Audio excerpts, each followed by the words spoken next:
Welcome to Pick Me Up, I'm Scared, the podcast.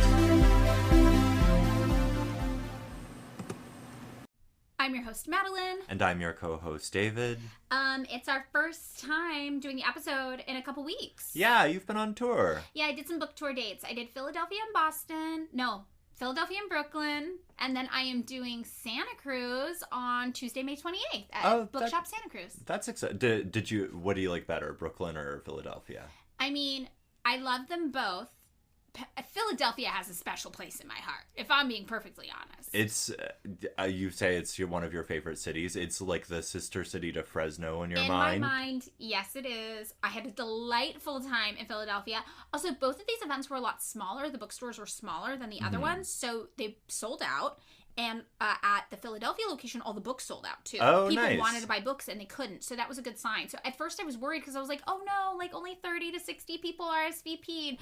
And then I got to the space station and I was like, oh, that's all that could fit in the store. That you had like lines out the store kind of thing. People were standing room only in Philadelphia. The event space in Brooklyn was full, but not the main bookstore area. But in Philadelphia, it was all one space, and it was so hot in the room. We had to like open the door, and people had to like duck out because they were about to pass out because there were so many people in there, which was not ideal. But this feels like the beginning of a cult that you are starting. Oh my God, there's small rooms full of like devotees and who have to occasionally leave because in their passion for me, Madeline Hanson, no, they are about to pass out from exhaustion. That is not what happens. First of all, I would like to think that everybody who keeps up with what I do, all my various little projects, are independent thinkers. They love critical analysis. We're able to absorb the same information and come to slightly different conclusions about it. There is actually this like mutual I have on TikTok who I really, really like. And people are always trying to get everybody on the internet to hate me, which is funny. And so one time somebody was like, to this guy, they were like, what do you think about Madeline? Blah. And he was like, I mean, I don't know what to tell you. He's got a southern accent. He's like, I don't know what to tell you. I think she's fine. I don't agree with everything she says, but I don't agree with everything my wife says. I am just, okay, Madeline, to the cult point. What? First of all, people are always trying to get my followers to hate me No, is cult talk. No, and not my someone followers, saying just people. On the internet, well, you know, she may have her problems, but I'm now going to compare her to my wife. No. What I am saying is that I don't expect everybody to love me. I expect people to be kind of okay with me. To worship you. No, to be neutral and to maybe learn some things from what I say that they later look up themselves. So to learn some spiritual practices that they take to the airport. Historical facts. So your beliefs are facts. Got it. No, like the actual facts part. The actual facts, like. You know, well, I told you I made the list of the reasons I've been canceled on the internet. Everything on that list was very silly and dumb. I mean, they are pretty funny. There's 5 of them from 2009 to 2024. So I've been canceled once. It's not, I call it canceling because it's funny. It's not actually being canceled. It's people being mad at me on the internet. It's 5 things in 5 years. So I'm doing pretty well. Once per year, people get really mad at me for an opinion I have. The first one is that I say that I think it's okay if people ghost each other sometimes. As I am fond of quoting Brontes Purnell, ghosting is a clear form of communication. And if someone didn't feel comfortable enough to tell you that they don't want to see you again, I feel like it doesn't even. I'm more than you, where I'm just like, I don't know, man. Sometimes it's just like inconvenient to have a whole ass conversation with someone you met twice. Okay, twice for sure. Somebody did say though, they were like, I was in a relationship for like a year and a half, and this guy ghosted me, and I was like, that's okay, that's extreme, that's pretty excessive. Okay. I feel like it's one of those things where it's like it's not ideal for that person, right? It is still a clear form of communication, and now you know what to think of that man. That's true. He's the kind of person that after a year and a half in a relationship is just like, nah, bye. And so it's right to me, I'm like, well, he communicated clearly his intentions. And that he's kind of kooky. And you don't need that. He doesn't particularly value having a conversation with you. Right. So it's like, oh, okay. Bad man. You can move on. You can be like, that's a bad man. I mean, I get how it would be jarring and upsetting, though. It's jarring and upset, but like things can be jarring and upsetting and just feel like I learned something. Yeah, that's true. Yeah, there's a few other ones, but one of the ones is, of course, me accurately discussing the history of U.S. intervention in Korea. People are not a fan of that one.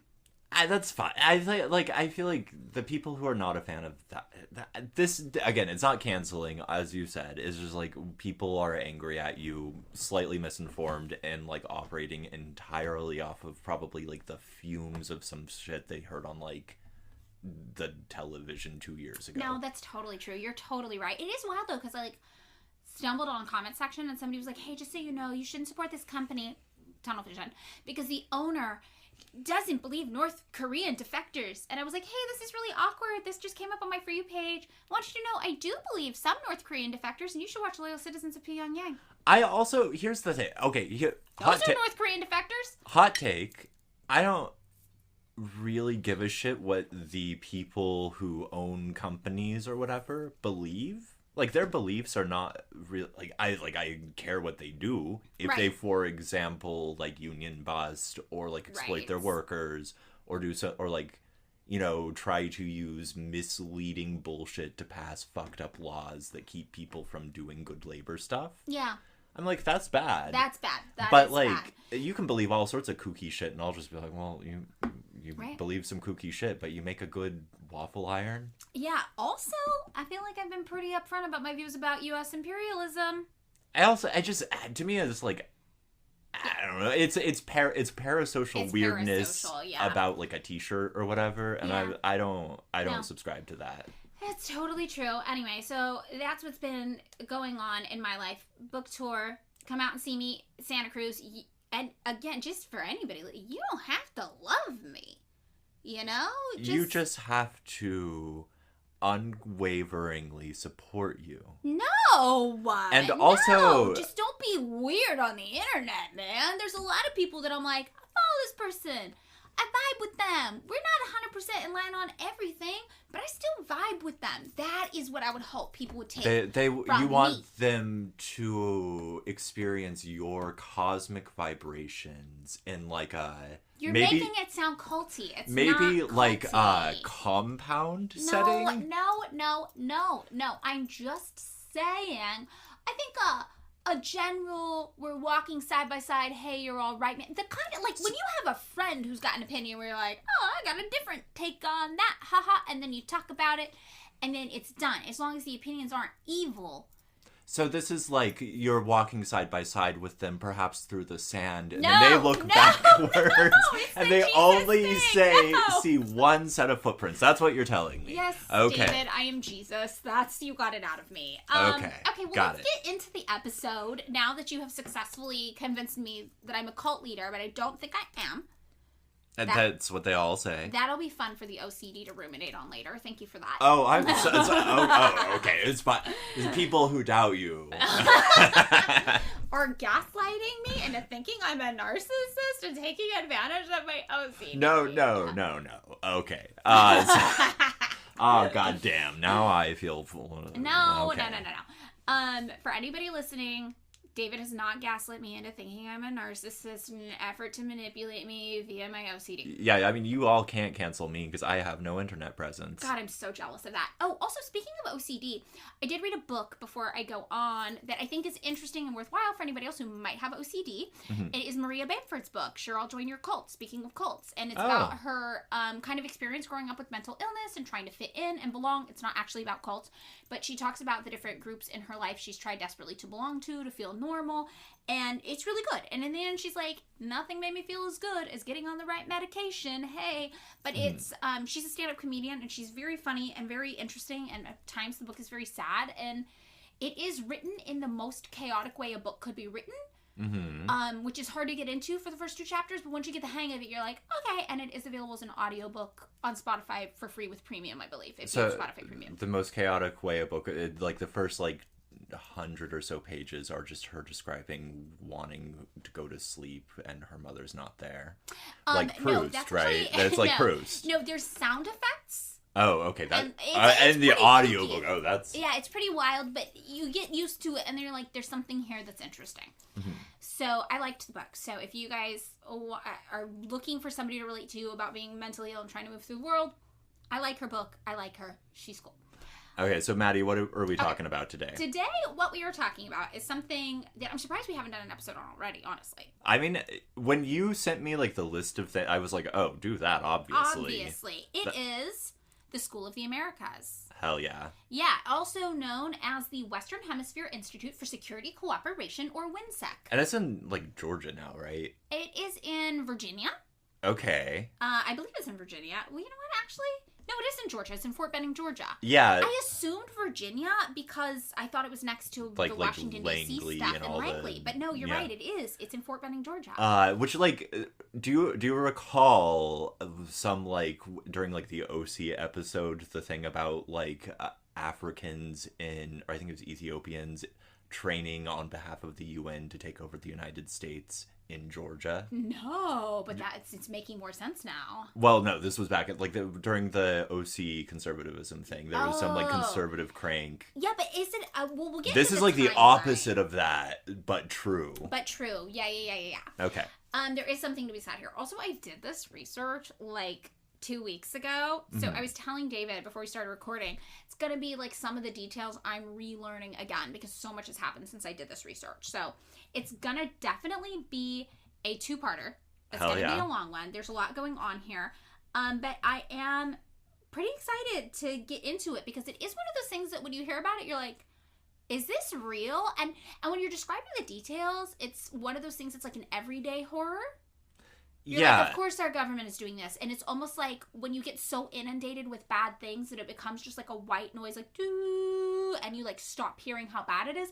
But I want to try to encourage you guys as we talk about this to really focus on how wild every single one of these stories is and not let it become the white noise, doo noise, and just really like give each thing we're going to talk about its proper consideration, because this is the kind of shit the government is up to that if you know about it makes you sound totally deranged at dinner parties. No, I mean, the number of times that I have talked about, like, U.S. intelligence ties to, like, the mafia to my family and had them just be like, uh-oh.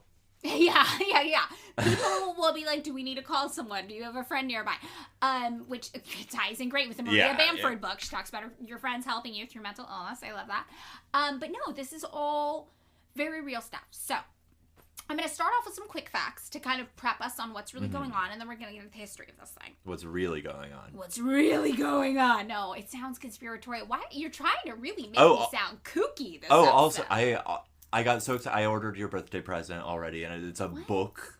Oh, but you're gonna give me homework for my birthday? No, it's a book that you've mentioned on this goddamn podcast that I want to read. Yeah. Okay, I'm excited. Okay. Thank you. All right, so some quick facts to kind of prep you guys on what we're going to be talking about. What School of the Americas is. It is located in Fort Benning, Georgia, like we mentioned, but it originally was located in Panama, and it is a combat training school with a history of instructing Latin American militaries and paramilitaries on how to stamp out their political opponents and lead a dictatorship. I mean, it's nice that they, like, decided to formalize the thing. They really did, yes. I mean, and if you've listened to our other CIA episodes, you know, like, the CIA was up to this.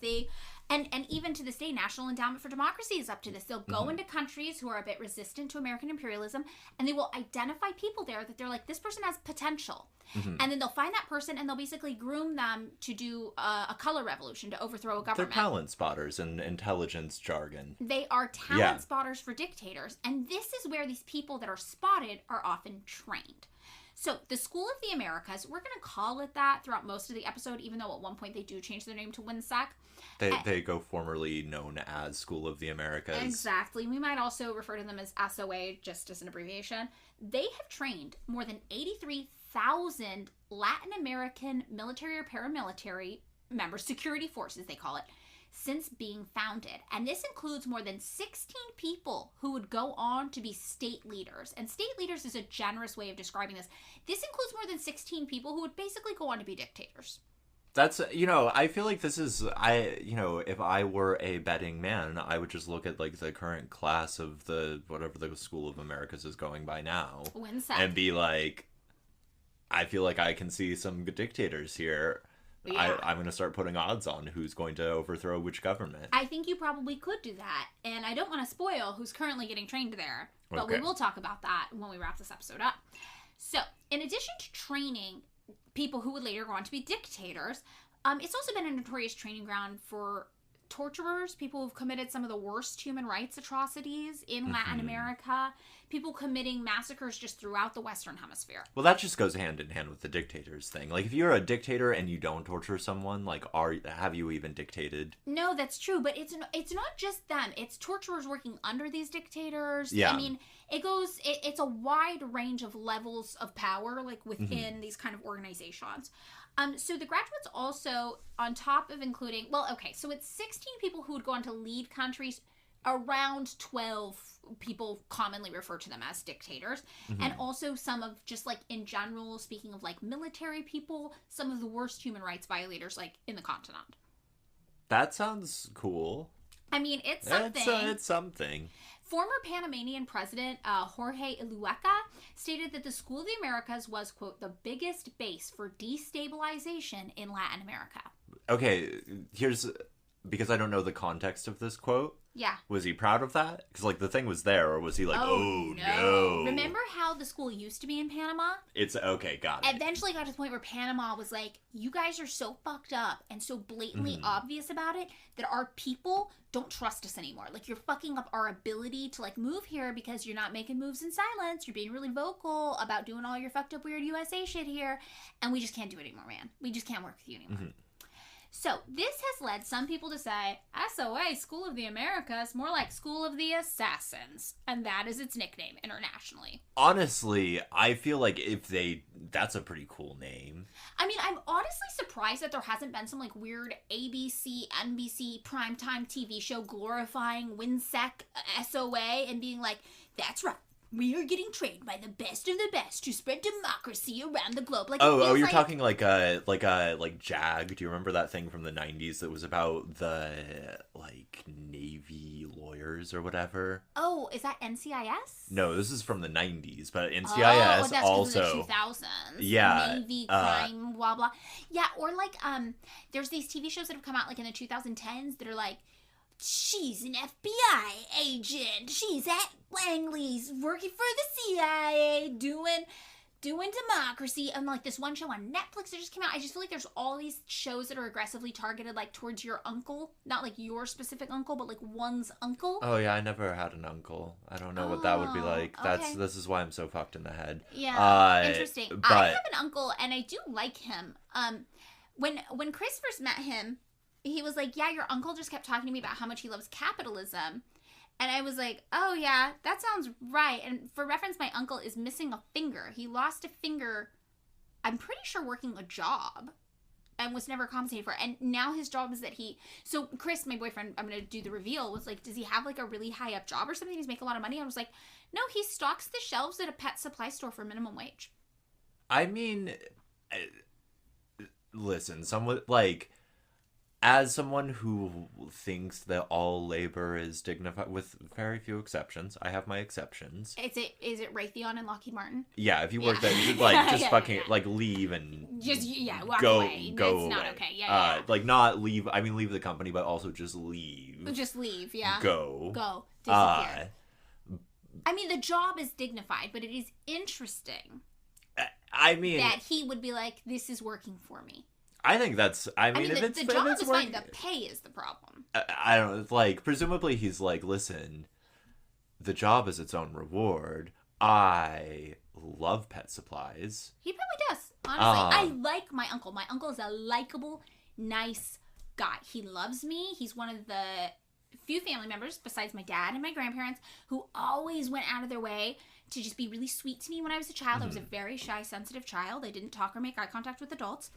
And I know, shocking to believe now. No, right? I mean, I've heard the stories. I believe it's also in your book. Is it? I don't know. I don't know. Maybe, but yeah, my uncle is a very, very sweet man, but he loves capitalism. And I feel like these are the kinds of shows about these, like, CIA, FBI agents saving the day and spreading democracy that hit just an uncle. So is this like, are we talking like prestige television, or are we talking like procedural, like the NCIS model of like every week there's a new serial killer? Okay, so I feel like they're trying to do like a prestige thing. Where it's like, oh no, there's an overarching story where the woman FBI agent, because women do crimes for the government too, because feminism, girl boss queen, she's in trouble and they think she's a double agent, but she's not, and we're gonna spend the whole season trying to prove it. Call Catherine Bigelow. We have an idea for her. Exactly. So I feel like, yeah, I'm surprised there's not one of these for School of the Americas / Winsec yet, but I bet we're gonna get one. And I bet they will call it School of the Assassins, which I would watch. It's a pretty I would like scroll through. I don't have Netflix. I'm not into that shit. Yeah, but Netflix is bad. The shows on Netflix are really appallingly bad lately. I just I thought about it. And I was like, I spent 20 minutes scrolling through Netflix one day and was like, this is stupid. I need to stop this. Yeah, Canopy, the library streaming app. Yeah, I have Canopy. I love in any case. I'd watch one episode. School of the Assassins, great name. Okay, so when were they founded? So we're going to get into the early years. We're going to start this out. So originally, School of the Assassins was not in Fort Benning, Georgia. In 1946, it was founded in the Panama Canal Zone. And at the time, it had a different name. It's gone through some different name changes. It was called the Latin American Training Center Ground Division. And it was at this place called Fort Amador. So the goal when it was created was to centralize what they called, quote, the administrative tasks involving in training the increasing number of Latin Americans attending U.S. service schools in the Canal Zone. So this was a U.S. thing. The Americans were like, we're going to go set up the school because we've already been kind of dealing with Latin American, you know, the talent scouting, the people we've scouted to potentially help us do our bidding in Latin America, and we need a formalized place to train them all.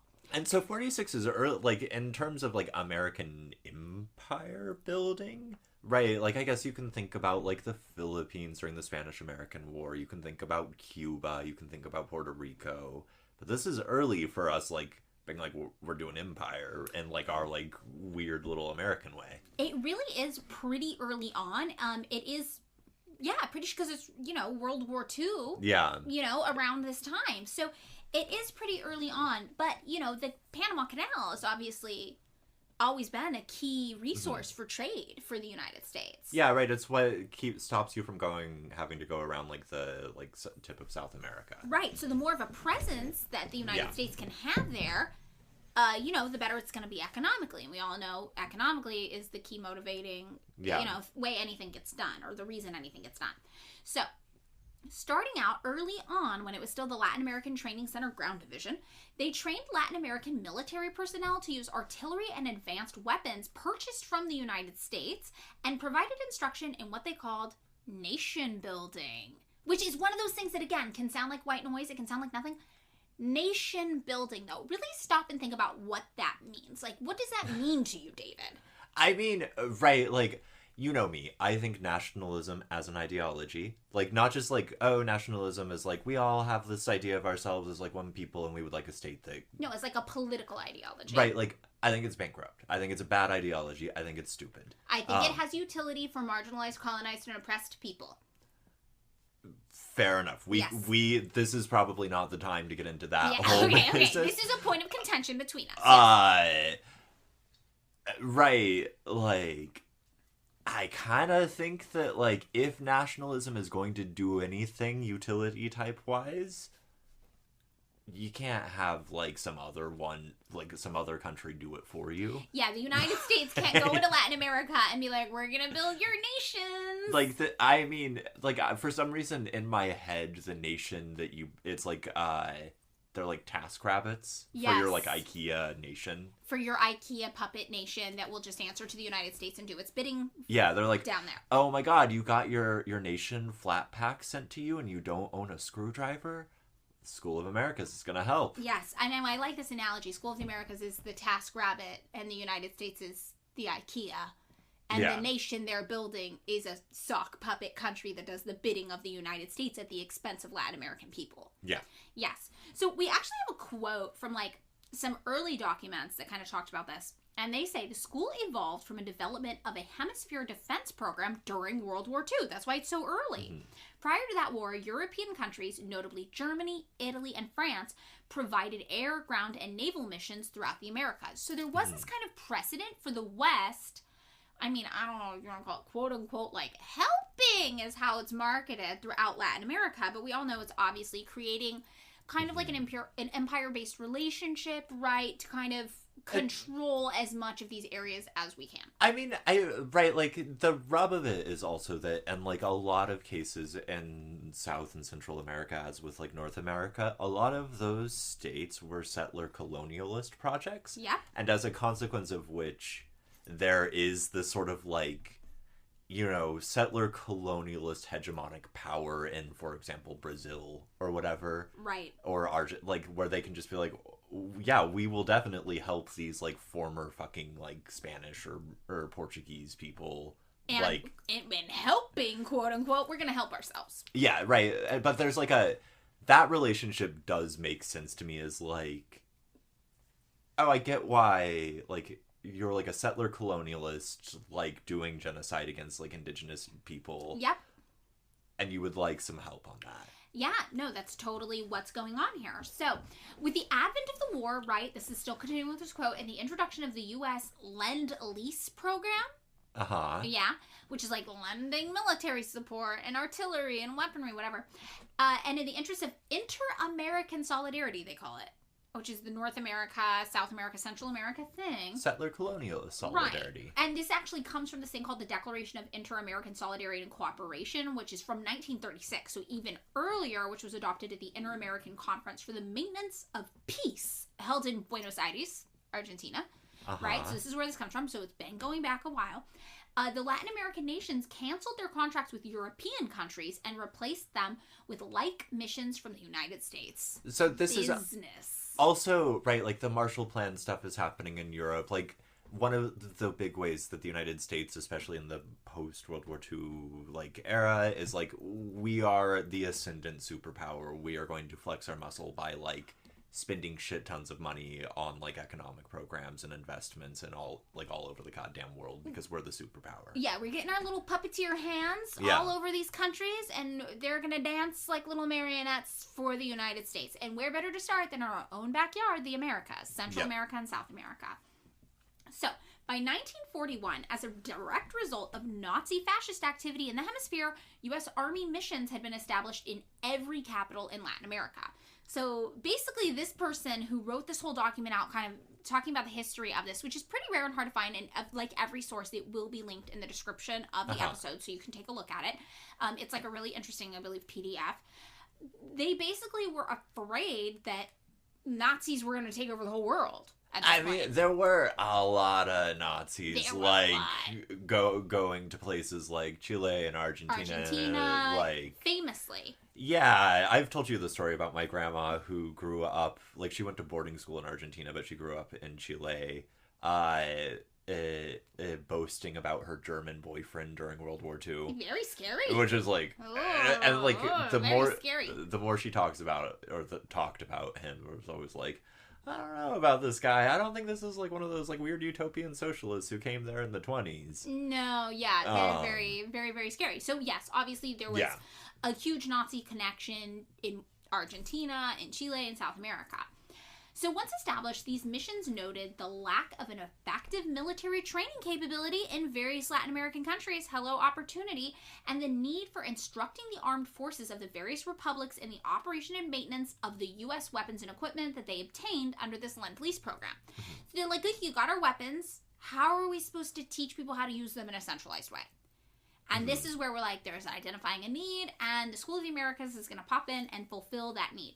So, a number of the missions requested that Latin American military personnel be allowed to attend Canal Zone service schools, which had been functioning to train U.S. personnel stationed in the Canal Zone.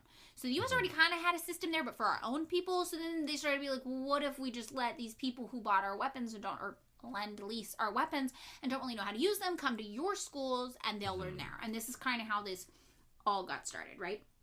So between 1943 and 1945, 423 Latin Americans from 11 nations ended up going there to learn things like how to do motor vehicle mechanics, how to operate radios, how to work with like field artillery, other types of armament, learn how to be engineers, and even how to be like food service specialists. I mean, this sort of, right, like, it makes sense that it's sort of like, oh, you don't live in like the sort of like capitalist like metropole or whatever, so your like access to the information that like in like a quickly industrializing context, they're the exchange students of the like post-war capitalist world, right? But we kind of went to them. Yeah, exactly.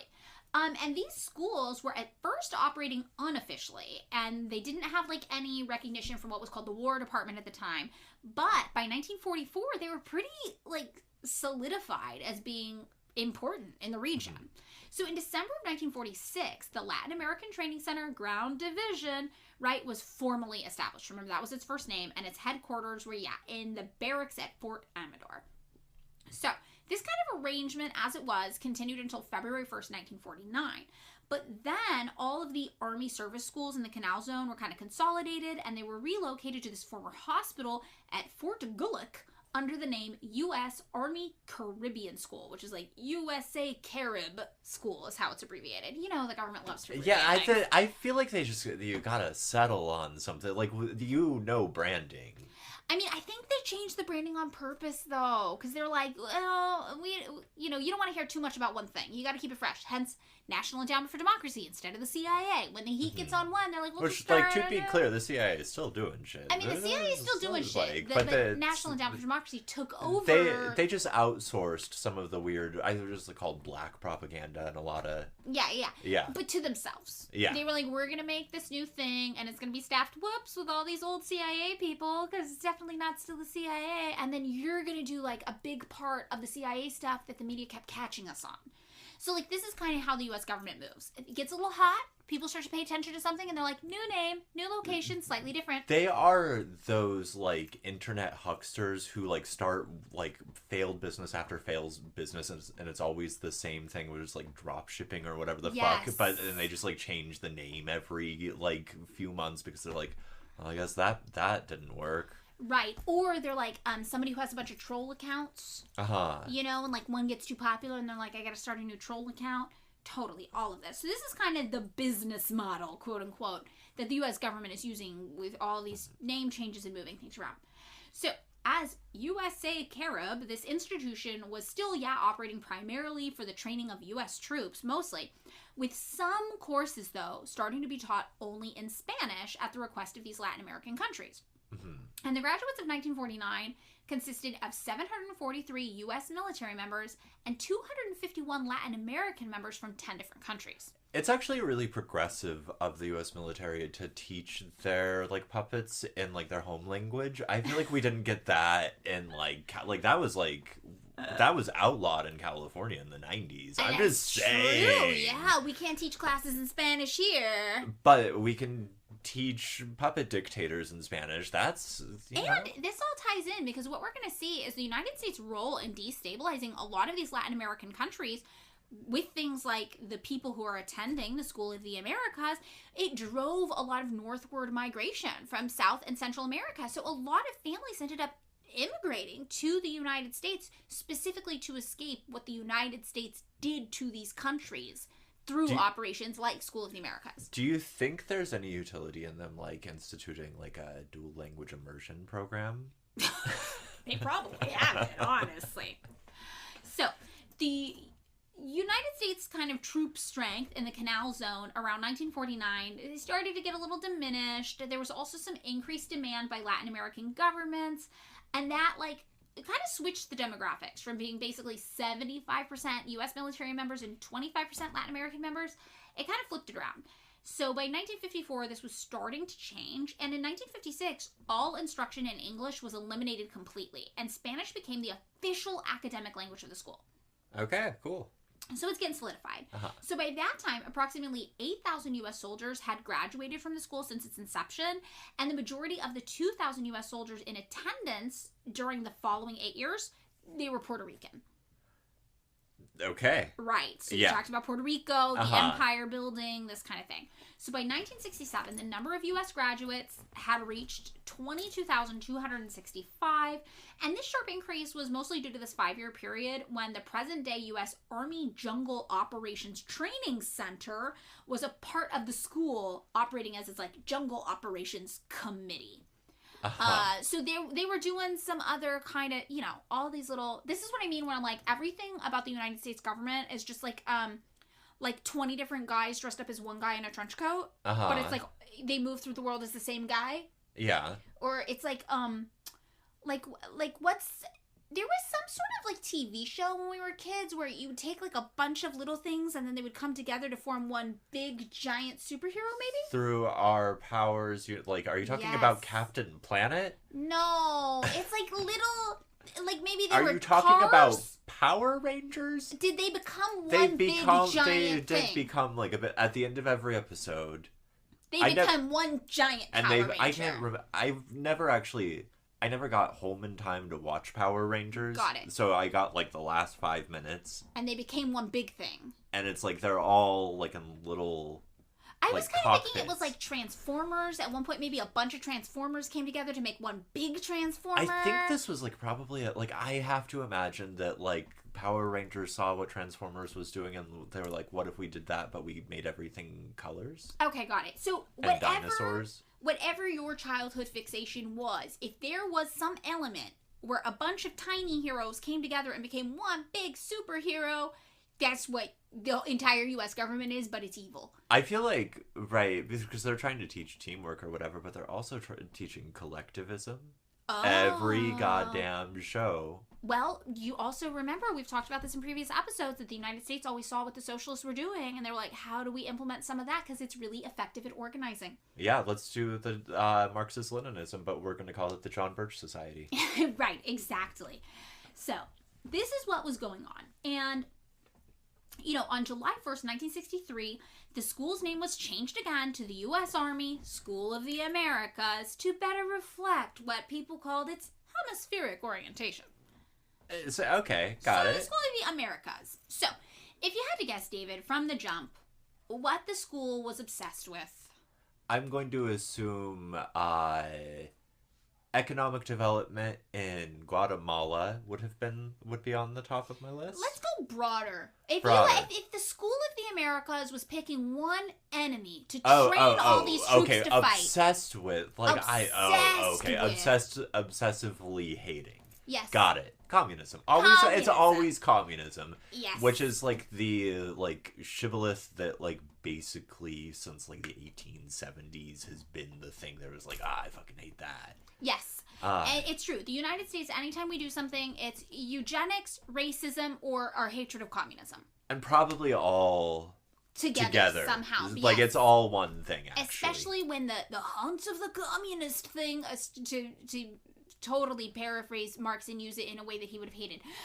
My bad. So, the communism thing, once it started to shift away from, the Russian Revolution and started to be oh, shit, all of these oppressed people who have been the victims of empire are using communist theory as a way to, be anti-American empire. That's especially when the fear of communism got mixed up with a lot of racism. Yeah, I mean, it's also, it feels like it's a good way. I mean, there's also the slight little really sneak some anti-Semitism in there because communism and anti-Semitism, that's its own little thing. And it's really interesting because Marx was somehow also accused of being anti-Semitic. Yeah, I mean, he's got that essay, which that essay is actually really interesting, and it's not a bad essay, and it's often really misinterpreted. It is very often misinterpreted, but basically what he's saying is we need to liberate ourselves economically first, because if you because he's Jewish, and he's getting liberation as a Jewish person is not going to save us from capitalism and the oppression of ourselves as workers. Yeah, I think the whole anti-communism thing, it becomes it's a big tent. It's a big tent under which you can just put any goddamn thing you don't like. It's true. So people were hating communism because they're like, Karl Marx is anti-Semitic. Also, they're hating communism because they're like, Karl Marx is Jewish. Right, like, even when, like, you know, Nasser, not exactly, like, a communist or whatever, was like, you know, let's do, like, Pan-Africanism or whatever. Like, be...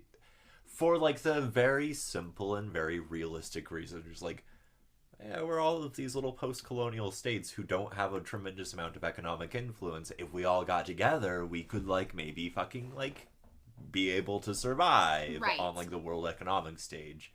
That got called right? Like, anything that opposes U.S. power, U.S. global power, U.S. hegemony, anything that threatens that can get labeled communism. I mean, that's also, like, when people talk about, like, the Khmer Rouge and how the United States actually backed them, and a lot of people will be like, Pol Pot and Khmer Rouge were communists, but they actually came out, right? And they were like, we are not communists, we are revolutionaries. I mean, like, Pol Pot had some, like, weird, it's like Mussolini had some, like, weird flirtations with socialism. And then was like, nah, we're doing the straight up murderous fascism thing, and the United States actually ended up backing the Khmer Rouge and Pol Pot. And Vietnam was, heavily. Like, at the time, like a avowedly communist state, was like, we're not into this, like, let's stop this now. Exactly. Like... So, yeah, it is really interesting. Anything that we want to hate, the United States will label as communism, and I think that after the United States kind of got busted supporting Khmer Rouge and Pol Pot, later on, the United States was like, oh my god, no, not only did we not help them or support them, which they definitely did very extensively, they're like, oh, they were actually bad because they were communists. And it's like, well... And other communists were like, those are not communists, and they themselves were like, haha, got you, we're not communists. I will point out that the name... Khmer, the Rouge Khmer. Yes. It, like, right, like, it's like... They did a thing, and it didn't... There was, like, some funny branding. There was some interesting branding, and a lot of it was to get support from communists in the region because they were, quote-unquote, revolutionaries. Anyway, so whatever. So, we do have this history of everything we hate, we call it communism so we can fight it, but then also most of what we hate has to do with communism, too. And it's, right, like, it's because, like, if you're trying to, like, do a country... specifically a post-colonial state, at a certain point you're going to be like, we actually do need the, like, natural resources and shit in our country to benefit us. And that is exactly when these countries start to try to be like, hey, the United States, we noticed you're taking a lot of our natural resources. We don't want you to do that anymore. And the United States is like, this is some commie shit. Yeah, which is like... Shut it down. Which is just like, oh, again, as you said, it's just like American power. That's the thing, right? Is the thing. Because it's like, if anyone else benefits, that's communism. Right, and we're mad, yeah. So, in this effort to try to stop communism, the School of the Americas was basically running these programs that were detailed directions on how to identify people who maybe didn't have political allegiances with your cause. Maybe you're down in South America and you are a super friendly paramilitary that loves the United States and is working with U.S. weapons, and you're like, oh my god, the United States, of course you can take all the oil from our country. It's so messed up that other people in our country wouldn't want to give you all the oil. And the United States is like, oh my god, yes, and the best thing you can do in order to support us, the United States, making sure oil flows through the Panama Canal and stealing all of your natural resources, is to make sure you can root out anti-communist or pro-communist, pro-socialist sympathies in your country and torture and murder those people as quickly as possible to get them out of our way. And this we're really going to see is the precursor for Operation Condor, which Kenna and I did an episode a while ago, if you guys want to listen to the Operation Condor episode, where the United States facilitated and assisted in the massive disappearances of tens of thousands of people. And it really, it was a reign of terror in South America at the behest of the United States. So this is the kind of stuff that they started, you know, by 1963, they were really into training people in Latin America too. They're like, look, you need to stamp out political and social movements that do not align with the United States goals. And we are going to teach you how to find these people, these dirty commies in your country, trying not to let us take all of your resources, and torture and kill them in such a way that is so extreme, nobody will ever dare to not back us again. That, you know, as a marketing ploy, it's great. It was like a negative inducement. Like, oh my god, death squads everywhere. Death squads everywhere. And this is one of the things where if you say it in the, You just explain what happened. It can sound really political and boring, but when you really think about what this means is the United States was telling people in Latin America how to torture and murder anyone with political beliefs the United States didn't like. Just average citizens, teachers, students, just regular people all across countries that were not the United States. Yeah, it's really harrowing. I mean, this also, right, like, it feels like this is right for the time because there were all of these, like, sort of paperclip-y or paperclip adjacent type people. Maybe do a little briefing on what paperclip is. Oh, We've talked about it before. Like, let's call it expropriation. Yes. Accurate word, yes. Of former high-level Nazi type... Nazis. Nazis. Not Nazi types, Nazis. Yeah, I mean, from, like, various... Like, some of them were Austrian, for example. Mm-hmm. So there's a different... Like, It's a Nazi, though. Yeah, I can't remember what the Austrian SS was called. It was some other fucking shit. And, you know, some of them were, like, Polish Nazis. There were various shades of Nazi. Right. And what did the United States do under Operation Paperclip? I'd say we adopted them. We adopted them. We were like, oh my god, so sad that the Nazis don't exist anymore. You're so smart, though. What if we made you fake passports and secretly imported you into the United States so you could work at NASA? Oh, and, like, some of them, like, not just in the United States, in other places, you know, like... Throughout the Americas. Inter-American cooperation. In Franco-Spain. It started private security type training groups that had relationships with like American military stuff and with like Mossad, right? Like all of these people, like so it's like there's this whole sort of network of people who are like, we would like to do counterinsurgency, we would like to do counter sort of like any kind of like third world nationalist type movement stuff and they're all kind of like trading. It's like they're like building a little cookbook together. Yes, that includes Nazis. Yeah. So, Mid-Press was talking about this, and they had a quote that explained it really well, so I'm just going to read this little quote. Students at School of the Americas, right, were taught that communism is a radically evil specter attempting to dismantle society completely and that it must be stamped out at all costs. Sure signs of communist subversion, the manuals note, because this is important, we're going to talk about this later, there's manuals being given out for all these classes, include, for example, individuals refusing to pay rent, taxes, or loans. Wait, so those folks in Chinatown who are on that rent strike? Do you know? Yeah. Okay, they're no, communists. I don't know about this, but they would be labeled commies, and they would be murdered. Tortured and murdered. Those folks are cool as shit, but that's for a different topic. But yeah, that's pretty we should do like a little bonus thing on that. Rent strikes are hella cool, but communist apparently. Yeah. People who are criticizing the police or the justice system where they live. Communists that have to be tortured and killed. Strikes or protests. Any workers striking or protesting against their bosses. Communists that need to be tortured and killed. Student political activity. You're a student and you're mad at your government? Absolutely not. Tortured and killed. And this is the precursor for the horrors we see in Operation Condor that would happen later on. Which, again, that's a good accompanying episode. You can listen to it after you're done with this if you want. Go listen to I think it's called Look in the Air, It's a Bird, It's a Plane, It's Operation Condor. Oh, okay. That's the name of the episode for anybody who isn't familiar. Also, general unrest amongst laborers. Like, maybe you're not striking or protesting, but you're like, man, this wage from our boss isn't enough to live off of. Identify, torture, kill. So this is like, you're in the break room, you're at the water cooler, you're like, Mondays, am I right? Yeah, and then a paramilitary group comes in, sometimes not even part of your country's government, fully trained by the United States and given weapons by the United States, abducts you, tortures you, kills you. Yeah, okay. This is the vibe. Also, anybody who maybe wrote a letter to a newspaper that was like, I have opinions about this new law. Identified, abducted, tortured, killed. Can I... okay, finish your list. I've got some. Politicians, obviously, who are like, these living conditions for average workers are bad. I want to improve them. No, School of the Americas says, go find those guys, abduct them, torture them, kill them. Okay, cool. And also, maybe anybody who's seen, like, signing petitions. Like the people in front of the grocery store here in LA. I do mistrust the people with the petitions in front of the grocery store. I always say, I think I said this recently on an on the Orange County thing.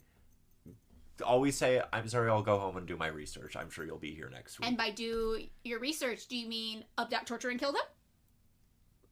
Listen, I'm not saying I'm tenured at the School of Americas. Okay. I'm just saying. All right. The health insurance is really good. And The School of the Americas. So, in other words, they're saying any democratic activity or political organization whatsoever that could even kind of be deemed communist, or anybody who's participating in it or seems to maybe have sympathies for it, or could potentially one day maybe get wrapped up with it, they were marked as targets for what the school called liquidation. Okay, so here's my thing. When you were reading that list, I was like, there is like I have yet to hear a word about like the content of a lot of these political gestures where it's like signing a petition, and that petition could be like, I'm Ayn Rand and I love cats. I've told you about the Ayn Rand cat fancy thing. Yes. Okay. Yes, you have. Yes. Right, like it's just like, oh, you got involved? Yes. Right? Like, where it's like, or even you just, like, happen to say some, like, grumble about your work at some point. You are being told, like, the United States is telling people in your country with guns that they should probably identify you, target you, torture, and kill you. So it's not even, like, the content of your, like, political... It's just, like, you were, like, poor, presumably. You were and poor. You said something. You are a target for potential liquidation. And the term liquidation is so fucked up and dehumanizing and cold and calculated and horrifying. And this is what the School of the Americas would say. It was their euphemism for murder. So they're like, you want to liquidate them. You want to liquidate that. You want to find this group, you want to liquidate them. That person, you want to liquidate them. And just like hearing this again, it's one of those things we could gloss over, but I really want people to sit with that. It's like liquidation, like it's a line item that's like not, it's your budget isn't balancing up. It's a going out of business sale on people. Yes, it is horrifying. So, also despite claiming that communism is inherently anti-democratic, the manuals would also note that radicals could, quote, resort to subverting the government by means of elections, in which the insurgents caused the replacement of an unfriendly government official to one favorable to their cause. Insurgent leaders can participate in political races as candidates for government posts. So what they're literally saying, this is like when we talk about Salvador Allende. It's like, let's say somebody runs for office with a political strategy that doesn't benefit the United States, and they win in a democratic election. That is now an insurgent you need to liquidate. Yeah. That is the same as a student protester. And what they're really saying is, oh, that's not just democracy. No, that is also a form of violent coup. Yeah. The fact that people voted for this person is violent coup. It's like spiritual violence aimed right at like the soul of American businessmen. It really is, according to them. Yes. So basically, this means that the manuals at the School of the Americas were saying any political candidate that the military or police in an area or a paramilitary group that's maybe not even associated with the actual formal government decide is undesirable would then be a fair target for execution at the hands of these people getting trained by the United States.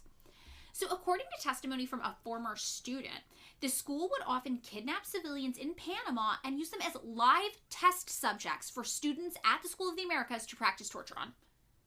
So they'd literally be like, we're in Panama, here's your homework, guys.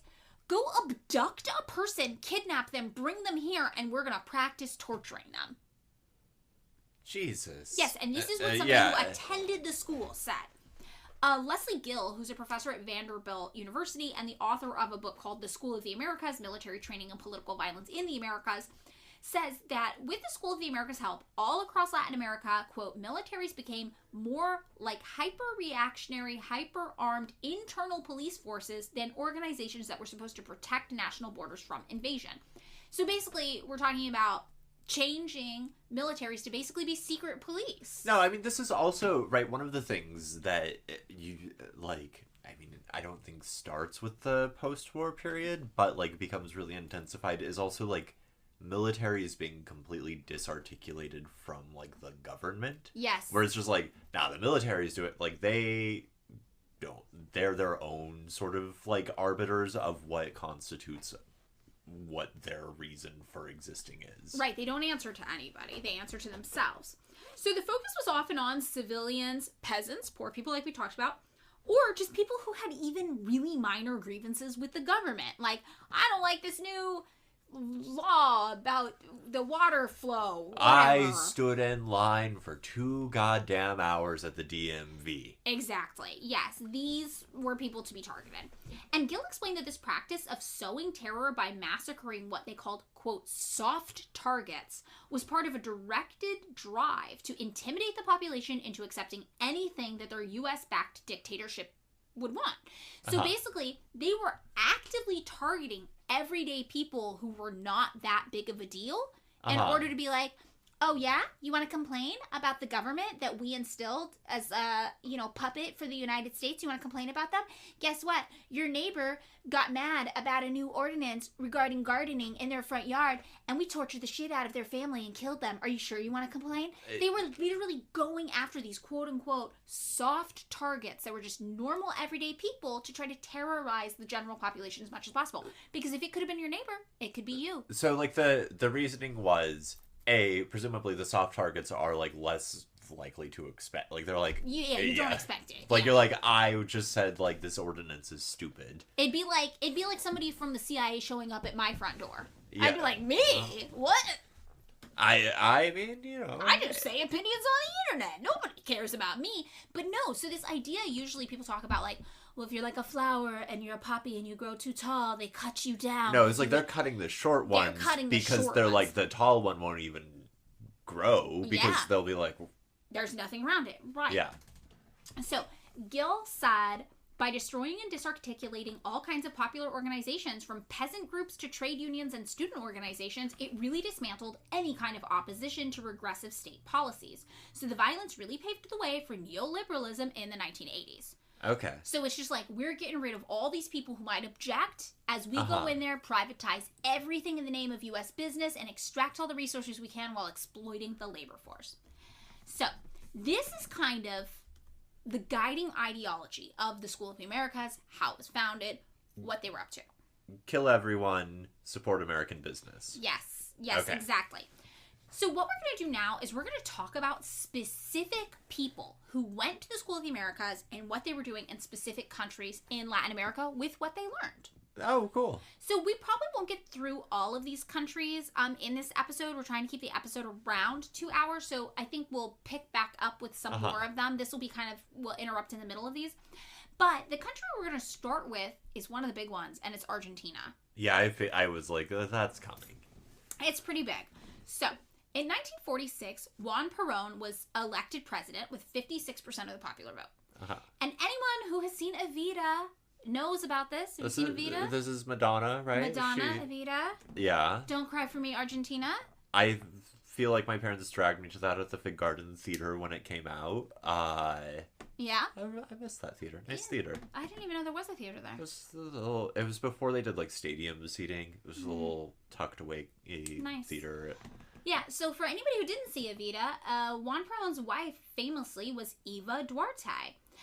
And Perón wasn't a communist necessarily. He actually advocated for something he called a third position, which was a system between communism and capitalism.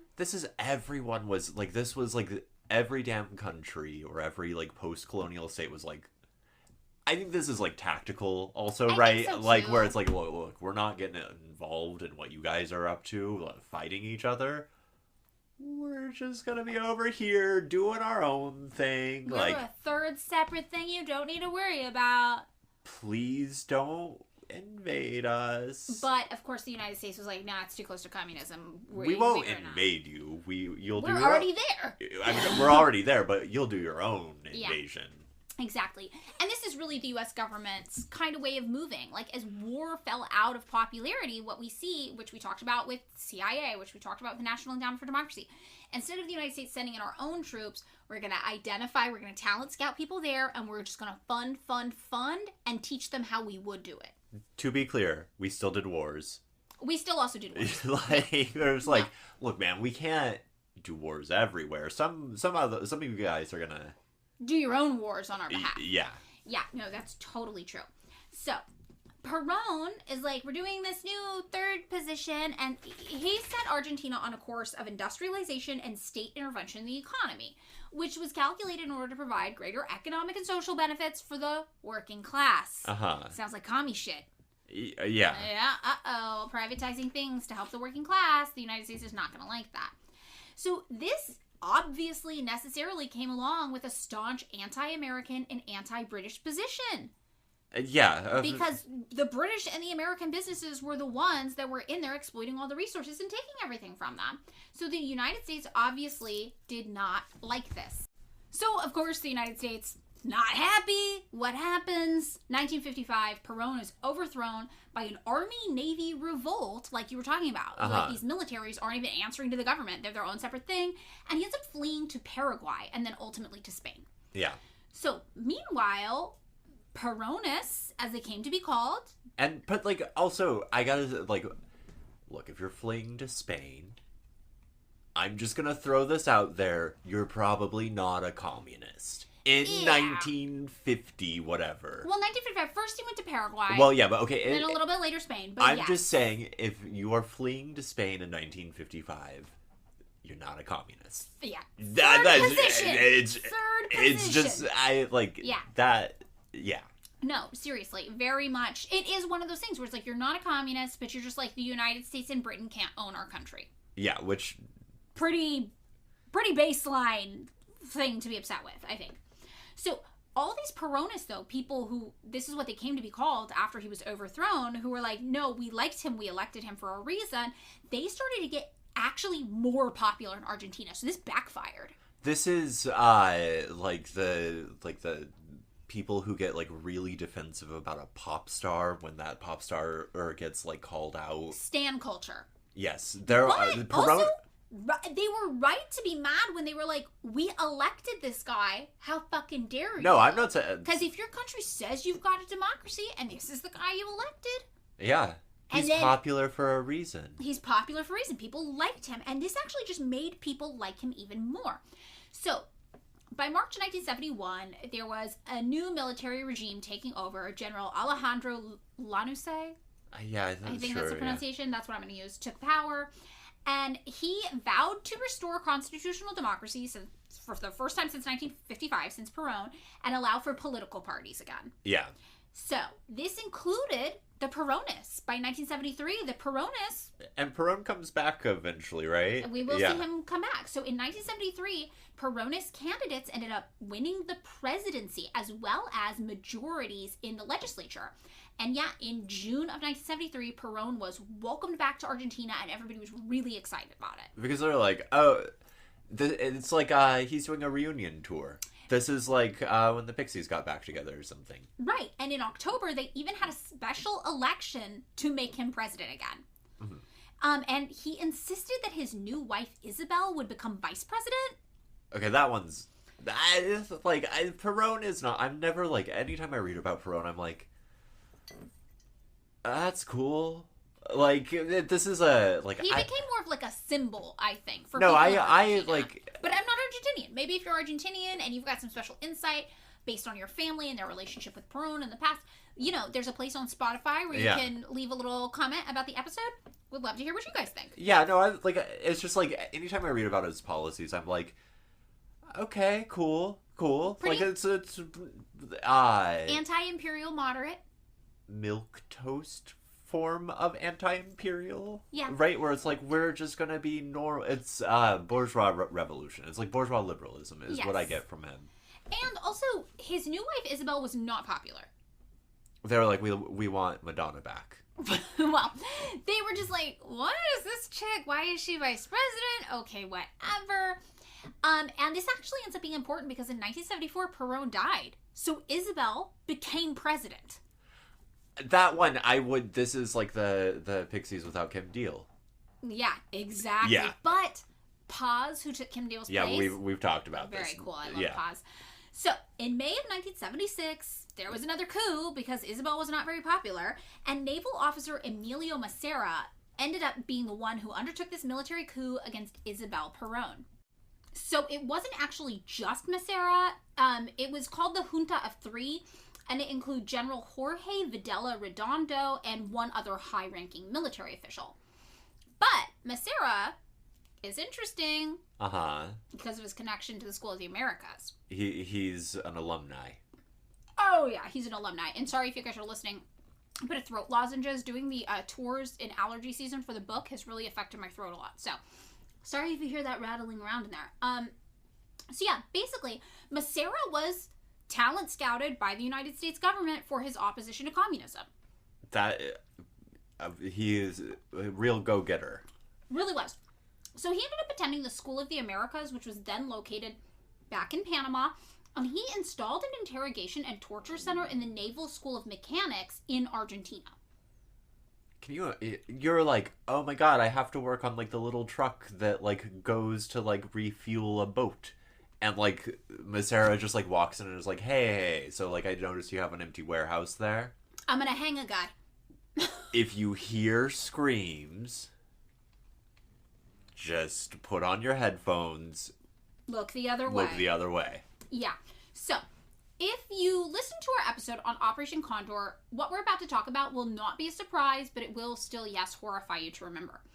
Under Massera's lead, and in conjunction with U.S. acquiescence, knowledge, and training, and fucking arms and guns and support, around 30,000 quote-unquote enemies of the state were held as prisoners at this torture center, where they were, yes, tortured, killed, and also routinely taken on what people call death flights, where they would be dropped from airplanes into the river. That was, we did that also, by the way. The U.S. did that in Vietnam. This was something that, like, I think the French did this in Algeria.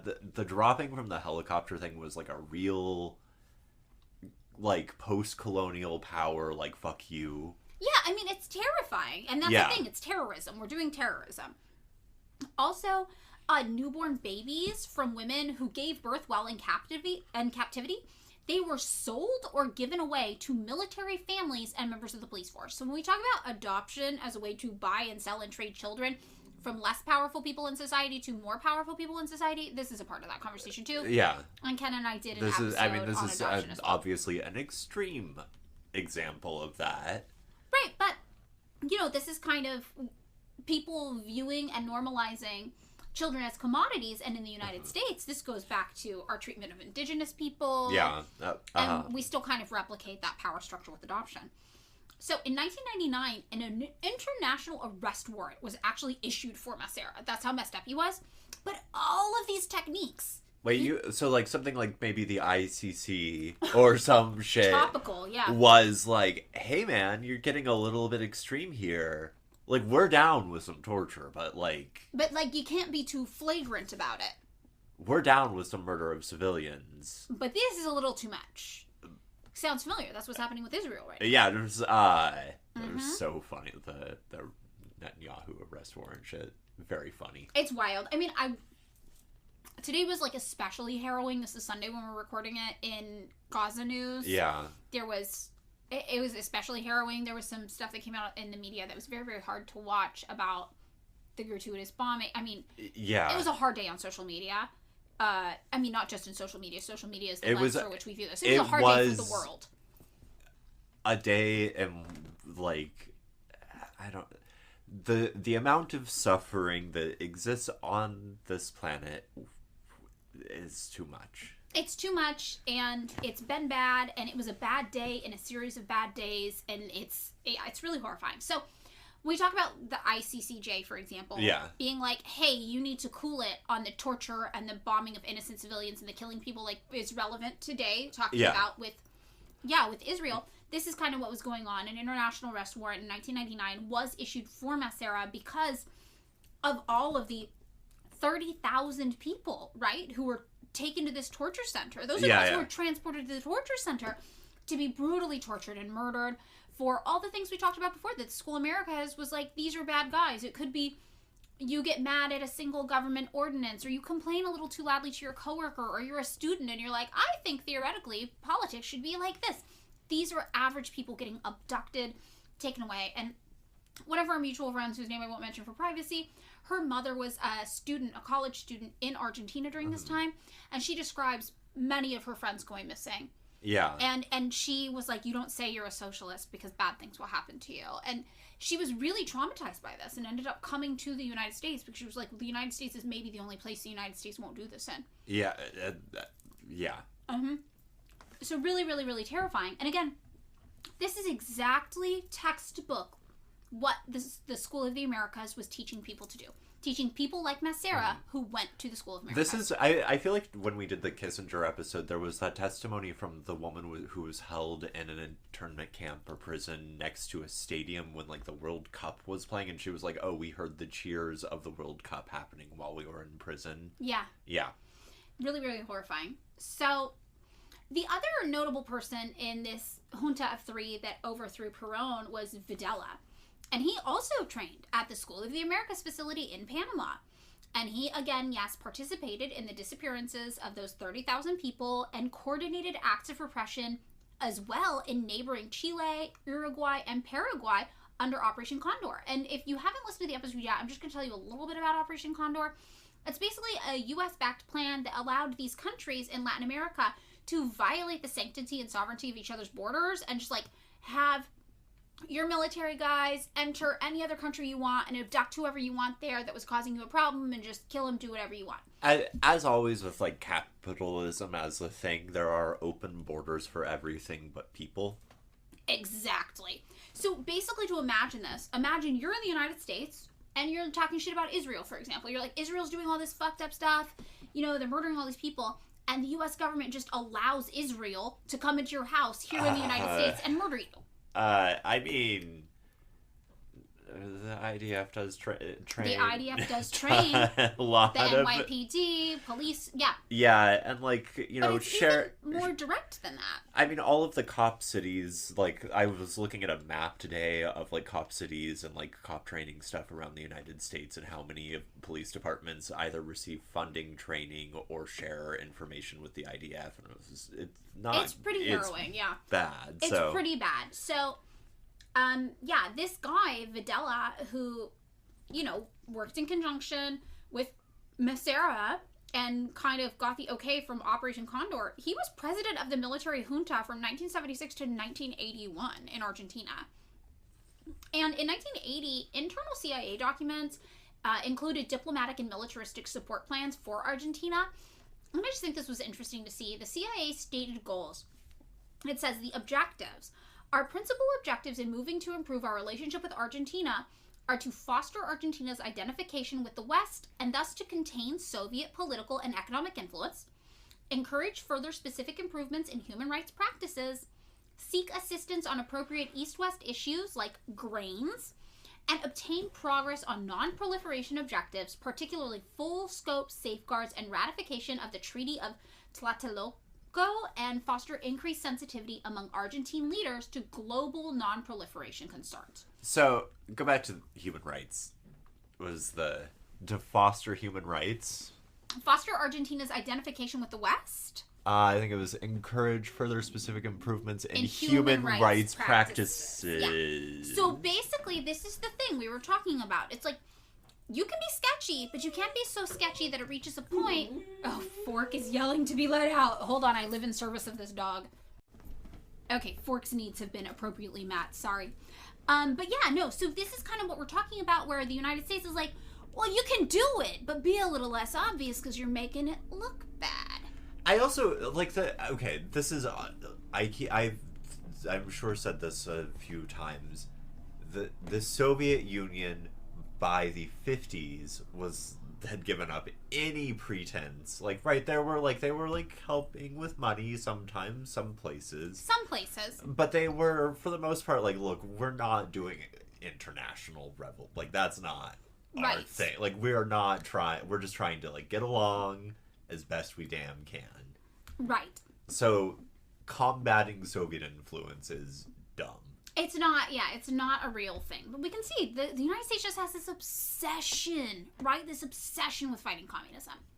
So the plan they undertook to achieve these objectives was pretty multifaceted.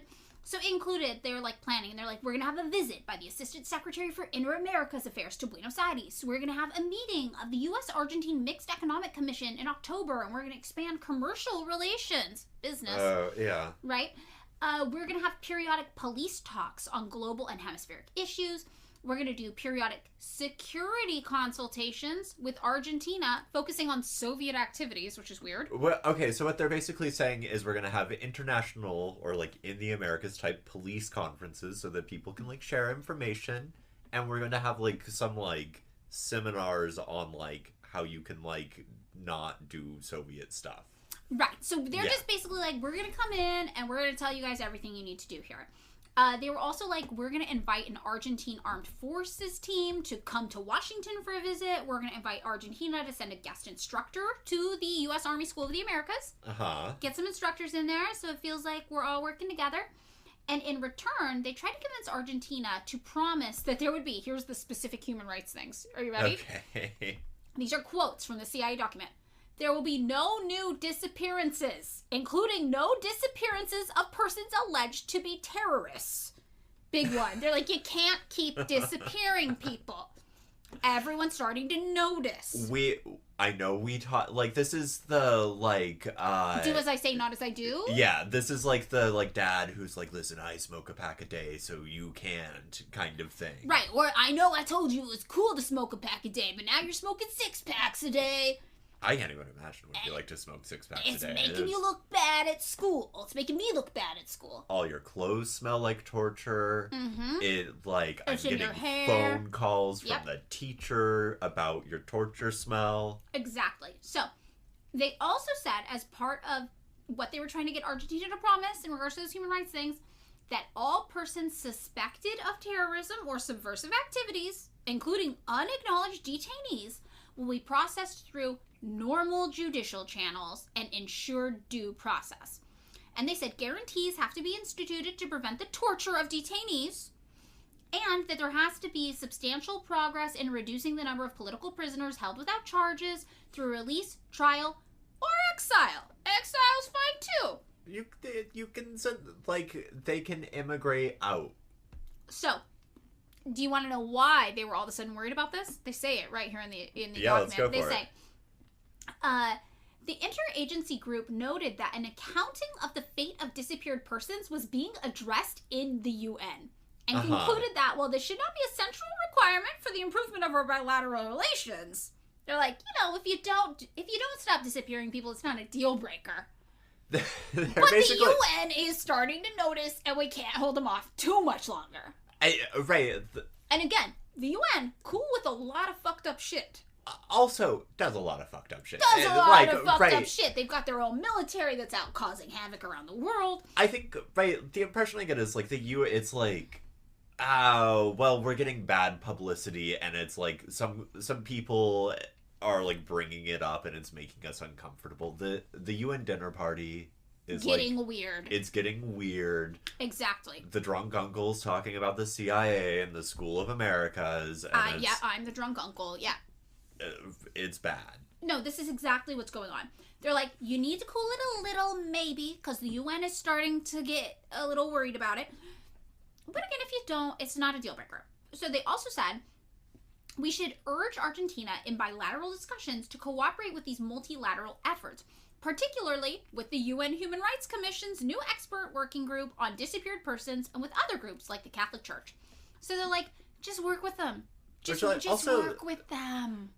If I recall correctly, the Catholic Church did not entirely cover itself in glory during the disappearances. Like, they helped. Well, the Catholic Church as an institution kind of hung some of their own out to dry.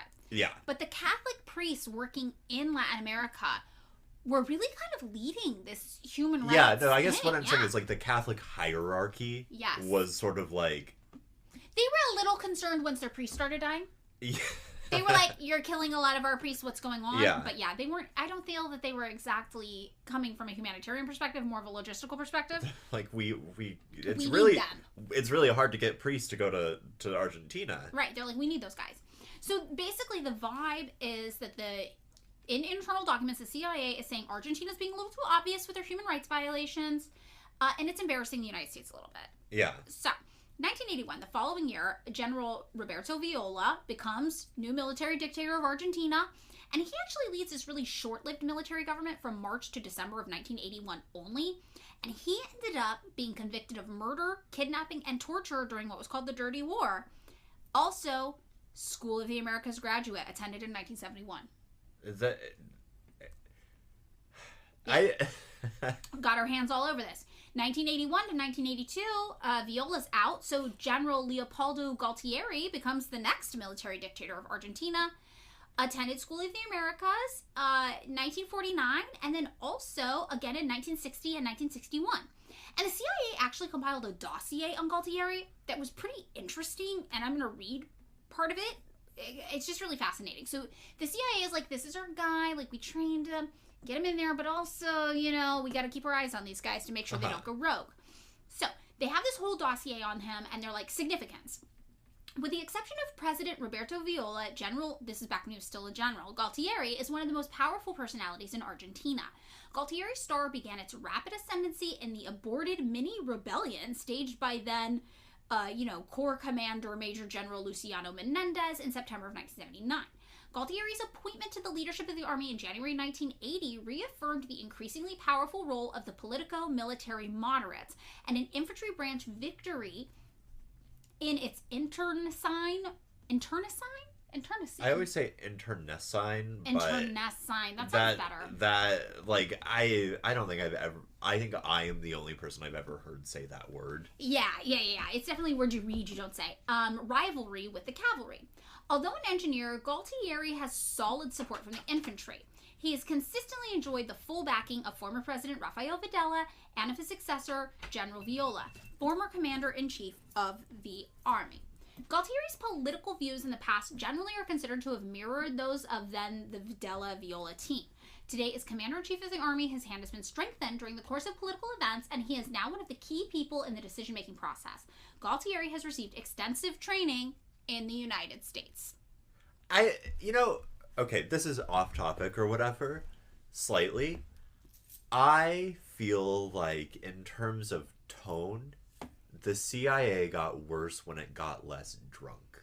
I mean, yeah, and the psychedelic drugs. Well, right, because the early, like OSS to CIA era was, a bunch of, drunk assholes, and, those memos are very funny, because it's just I met this guy at, a dinner party, and he seems like he'll do some murdering for us. And it's No, they started using $3 words. They started to be really formal with it. They did also outline his politics. They said he already was supporting and was part of the ruling government. He was anti-Peronist, so, that's pretty good. Under Juan Perón, he actually was forced to resign in 1954, but then he was reinstated in 1955. And so they're kind of trying to figure it out, and they're like, General Galtieri was known to be pro-United States, no doubt having been influenced by his student days at the U.S. Army School of the Americas. So the CIA is like, this school that we're doing is important in influencing these people and keeping them on board with us. They also said U.S. personnel responsible for the Military Assistance Sales and Grants Program found him cooperative and helpful. His attitude towards the Carter administration's human rights policy is not known, but his own record in the area as a military commander is positive. They also had some personal info about him. They had his height, they had his weight, they described his hair, they said he had a tall, commanding presence, but sometimes he appears to stoop. They didn't like that. And they talked about his health. They're like, he had a heart attack, he's Roman Catholic, he doesn't speak English great. They're really building this is the CIA. I think what I like is when the CIA gets gossipy. Yeah, that's my favorite CIA. Where it's just I don't know, man. He's kind of ugly. There are a bunch of documents. I think on Thursday we're doing the bonus episode where I read a bunch of CIA documents for that, and a lot of them are guy. A lot of it in that one is I think that guy's gay. Oh, yeah. Okay, so we'll get into one. I think I included it later where they're talking about somebody else and they're like, he's real homely. Yeah, so that's the kind of thing where you're like, he's ugly. So yeah, in this one, the CIA diss track, they're like, he doesn't speak English great, but he does speak slowly and deliberately. He talks about the wife and the kids. So they're getting this dossier on this guy. Yeah. Nowhere are they mentioning Oh, yeah, he's responsible for the majority of the disappearances in Argentina in this period. I mean, I think, right, they know that. They like, know that's like, that. It they're doesn't like, even come... They all know. It's so obvious they don't even have to say it. I mean, the idea that they're like, look, we trained this guy. He's our guy. This is our guy. But, like, we do have to speculate about him like he's a Tinder date. Yes, totally. They are, but I think what's interesting is that they're building this dossier. So he is a School of the Americas guy. He's an American kind of guy. But they still have to build these dossiers because they're like, but we don't know. He could go rogue. He could disappear too many people. Right. So the United States is monitoring our graduates and really building these strong profiles of them. Somebody comes to the School of the Americas, they end up on the CIA's radar, right? The CIA's keeping tabs. Yeah. And I think that's why this profile of this guy is really interesting. So what this means is that from 1976 to 1982, all three of the non-interim military dictators of Argentina were every single one, School of the Americas graduates. I learned it from you, Dad. I learned it from you, exactly. So now we're going to get into Bolivia. And we do have some time for Bolivia and potentially Chile and Colombia as well. Colombia is a big one, though, so we might stop before that. So in Chile, we'll go to Bolivia. Yeah, in 2019 in Bolivia, at least 6 School of the Americas graduates led by General Williams Kaliman Romero facilitated a coup against the will of the Bolivian people that deposed the democratically elected president Evo Morales. Okay. Wait, Right. When did you say this was? 2019. Okay. Between 2006 and 2019, Morales had reduced Bolivian poverty by 42% and extreme poverty by 60% and nearly halved the unemployment rates. I have to point out also, it's 2019, the Soviet Union has been dead for 20 fucking years. Yep. Mm-hmm. Right, like there's no more, you can't even claim there's international communism. No, it's true. But what Morales did that upset the United States is nationalize the country's hydrocarbons industry. And that then in turn used the profits from that to fund large-scale social programs. So hydrocarbons, we're talking like water power plants. I think so, yeah. Yeah. And Morales also stopped sending military and police to Fort Benning. So they're like... to School of the Americas, which is going to upset the CIA. So you hear this dossier they're doing on everybody. All of a sudden, Morales isn't sending people there. They can't get intel. They can't get information. They can't keep their tabs on everybody. They can't build a dossier, the easy way. Yeah. So this is really seen as an affront to the United States. Like, where it's like, oh, we can't even build an intelligence. Like, we can't do intelligence work, which means we have no influence. We're not in the room. We're not in the room. And this guy is nationalizing things and bolstering social programs for the poor. This is not what the United States is about. So instead, Morales opened an anti-imperialist rival school to School of the Americas /WinSAC. I know he didn't, but I really wish he had named it School of the Assassins just to be fucking petty. To be a little petty. Yeah, no, it's good. He said, we want to build anti-colonial and anti-capitalist thinking with this school that binds the armed forces to social movements and counteracts the influence of the School of the Americas that always saw the indigenous as internal enemies. So he's just laying it all out on the table. I like that he's like tying the indigeneity aspect to that, because it's like, this is a big thing where it's like, well, the indigenous do have something to complain about. Yes, totally. And at the time that Morales was ultimately forced out of power, he had just won a landslide re-election. Yeah. So when you hear about what was going on in Argentina, it's important to remember it feels kind of like the past, but it's not the past. It's happening in other countries today as we speak. We're using these same playbooks.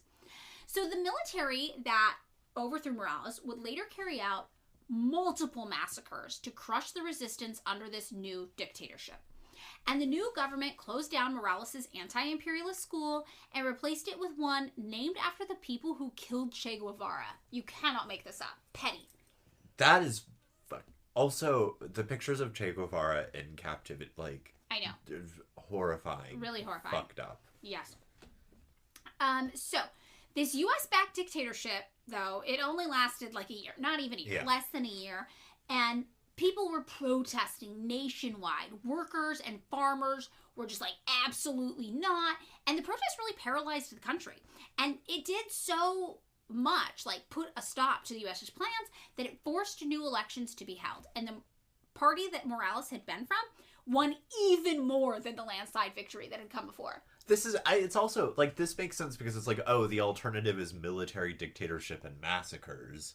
Let's get the old guys back. Yes, totally. So, the guy, Williams Calaman Romero, who was a School of the America graduate, remember, who initiated this coup, he ended up facing jail time for his crimes. So the United States was like, no, come here, get in here. And the United States had him come back to the United States, where the government is protecting him, basically. Oh, so he's living here. Yeah, he's living here. Okay. And this was not the first time that the School of the Americas had graduates that intervened in the political like sovereignty of Bolivia. There was also Luis Arce Gomez. So this was a guy who attended School of the Americas in 1958. And in 1980, he led an armed insurrection, helped stage this huge bloody coup, basically, in Bolivia. Prior to that, he was also in charge of assembling a paramilitary force to overthrow the government that included one of the most famous Nazi fucks, Klaus Barbie. Yeah, that I was wondering when he was going to show up, because that's a motherfucker. Yeah, he's around. So this is the kind of shit that the United States is doing. The United States is like, hey, School of the Americas graduates, you should stage an armed insurrection, you should overthrow the government, and you should use these Nazis to help you. Who are notoriously good at and have much experience with torture. And murder. Yes. And this guy, he's not even the only other person. There's also Hugo Banzer Suarez, who attended the School of the Americas in 1956. He was a military general and later dictator of Bolivia after seizing power in what? A violent, bloody coup in 1971. He, while in power, closed all the universities, banned all political activity, also participated in Operation Condor at the behest of the U.S. government, and under him, 3,000 political opponents were arrested, 200 of whom were confirmed killed. In the basement of the Ministry of the Interior, it was called the Horror Chambers, by the way, that's what people called it. That is where 2,000 political prisoners were tortured. Jesus. Yep. And then, not the only School of America guy in Bolivia, we've also got Filman Erzagaste Rodriguez, who attended School of the Americas a little more recently, 2002. And again, I'm using School of the Americas and WinSet kind of interchangeably. Have we gotten into when they... No, we'll get into it probably in the last episode, kind of the transition. But this is 2002. He attended a 49-week course. He was there for almost a whole year. So... up here in the United States, in Georgia. And he was one of the people who was responsible for the kidnapping and torture of Waldo Albarracin, who was then the director of the Popular Assembly for Human Rights in Bolivia, and who survived the torture and is now a human rights defender. So, this is our hands, all in Bolivia, still to this day, meddling. And all of these guys, they're School of America guys. Then we're going to get into Chile. Now, we don't have a lot about Chile going into this, but we have done episodes where we talk about Chile before. So we all know by now that the United States supported a coup in Chile to overthrow the democratically elected socialist kind of leader, socialist light-ish leader, Salvador Allende, and replace him with a vicious, violent dictator who supported the United States fully, named Augusto Pinochet. Yeah. Notorious dictator, brutal. Now, Pinochet was not a graduate of the School of Americas. Which actually kind of surprises me at this point. I mean, he was, like, some people are autodidacts. Yes, and he kind of was. And he ended up being a fixture of sorts at the school, like, ideologically. Oh, this is like when you're just like, you know how some community colleges have community artists come teach art classes, and there's like, they're untrained, and they're just such brilliant thinkers. We have to get their input. What's it called when a school gives like an honorary degree to somebody? Oh, right, like where it's like, you know, I don't know, some conservative idiot gets a degree at Dartmouth. Something like that. Where it's like you didn't actually do the courses, but you're like a student in spirit because we align ourselves with your work. We're going to give you the robe and the hat. Exactly. This is kind of what the School of the Americas did with this guy. Like, in 1991, it was noted that visitors could at the School of the Americas view a letter from Pinochet, and he donated a ceremonial sword to the School of the Americas, and it was in 1991 on display in the Office of the Commandment. And just because, though, Pinochet wasn't a School of the Americas guy, it doesn't mean other School of the Americas guys weren't involved. School of the Americas was super involved in Chile. Graduates of the School of the Americas comprised 1 out of every 7 members of the command staff of DINA, which was the Chilean intelligence agency responsible for all of the gross human rights atrocities that happened under Pinochet. That makes perfect sense. And also, like, I'm beginning to wonder, I'd love to know what the grounds of the School of Americas, like, right, like, you know, you walk through, like, a high school or whatever, and you see, like, the trophy case, and it's like, this guy, like, won a basketball game back in, like, 2000, and we love him. Oh, no, yeah, it's just and it's, like, having, like, Pinochet's sword there. Like, that's... Oh, yeah, it's you gotta really be, bad. like, a special kind of fucked up to, like, walk through that hallway and be like, this is right. Yeah, I mean, but that's the thing about the United States. Our government is such a special kind of fucked up that, like, the average person, I think, doesn't even know how to process that this is real. Yeah. You know? And it's so real. And it's not just, like, a thing that happened once or twice. It's the playbook that keeps getting referenced and used over and over and over again. So there were obviously a lot of School of the Americas graduates, right, at the Chilean intelligence agency that helped carry out, I mean, just really, really, really brutal torture, murder, all of it. The whole thing. And we're going to talk about a few of them. There was Pablo Belmar, not in detail, who attended School of the Americas in 1968 and was a guest instructor in 1987 where he taught, and I am not shitting you, I cannot believe this is real, human rights. I would love to get my hands on a curriculum. Oh, you can see them all online, which we will talk about Yeah. towards the end of this like little two-parter. I will probably also in the sources have links to where you can view the manuals directly as PDFs. So Belmar, who taught human rights at the School of the Americas, was directly implicated in the 1976 torture and murder of UN official Carmelo Soric, whose neck was broken after he was arrested and tortured by DINA. There's also Miguel Krasnov, who attended School of the Americas in 1974. He was one of 30 officials cited in the case of Pinochet for crimes of genocide, terrorism, torture, and illegal arrest. He was also a former member of the DINA, and he was implicated in death by torture of former Spanish diplomat Carmelo Soric, again in 1976. He also took part in the assault on the residence of the former president, Salvador Allende. Then we've got Armando Fernandez Larios, who attended School of the Americas in 1970. He was second in command to General Sergio Arellano Stark, who in 1973 executed dozens of citizens in the northern part of Chile, just average people. And he was one of 2 DINA agents charged with assassinating General Carlos Prats Gonzalez and his wife, who was defense minister under Allende. So these are people who, even though Pinochet wasn't a School of the Americas guys, his guys were School of the Americas guys. Who helped with the coup. He was like, listen, I don't need to go to the School of Americas. I just need to, like, you know, enlist them. Yes. Yeah. Basically, yes. So then there was Audlinier Rafael Mena Salinas, who attended School of the Americas in 1970. He participated in the Caravan of Death, as it was called, after the 1973 coup. This is where a Chilean army death squad flew by helicopters from south to north of Chile between September 30th and October 22nd and executed at least 75 people. Some estimates place it at more like 97. Yeah. So we got our hands all over Chile. And then there's Colombia. And Colombia's a long one. I think Colombia might be the last one we get through on this episode, and we'll have to pick back up with the rest next week. Now, Colombia is significant because this is the country that has sent more officers to U.S. training schools than any other Latin American country. Okay. And the U.S. has a major history of being involved in Colombia. Like in 1903, the U.S. backed Panama's secession from Colombia in order to facilitate the construction of the Panama Canal, which would be beneficial for U.S. business. In 1921, the U.S. even had to pay compensation for their role in this in order to improve relations with Colombia. Because Colombia was like, oh, you took our fucking canal. And the United States was like, oh, okay, but now we need you guys. Sorry, my bad. Be cool. Here's a Yeah, bribe. here's a bribe. In 1947, obviously, the Truman Doctrine came out, and Truman decided it was America's mission to stop the spread of socialism abroad, right? So The political situation from the mid-1900s to now is relevant. 1947 Truman Doctrine. In a period in Colombia from 1948 to 1957, something happened called La Violencia, right?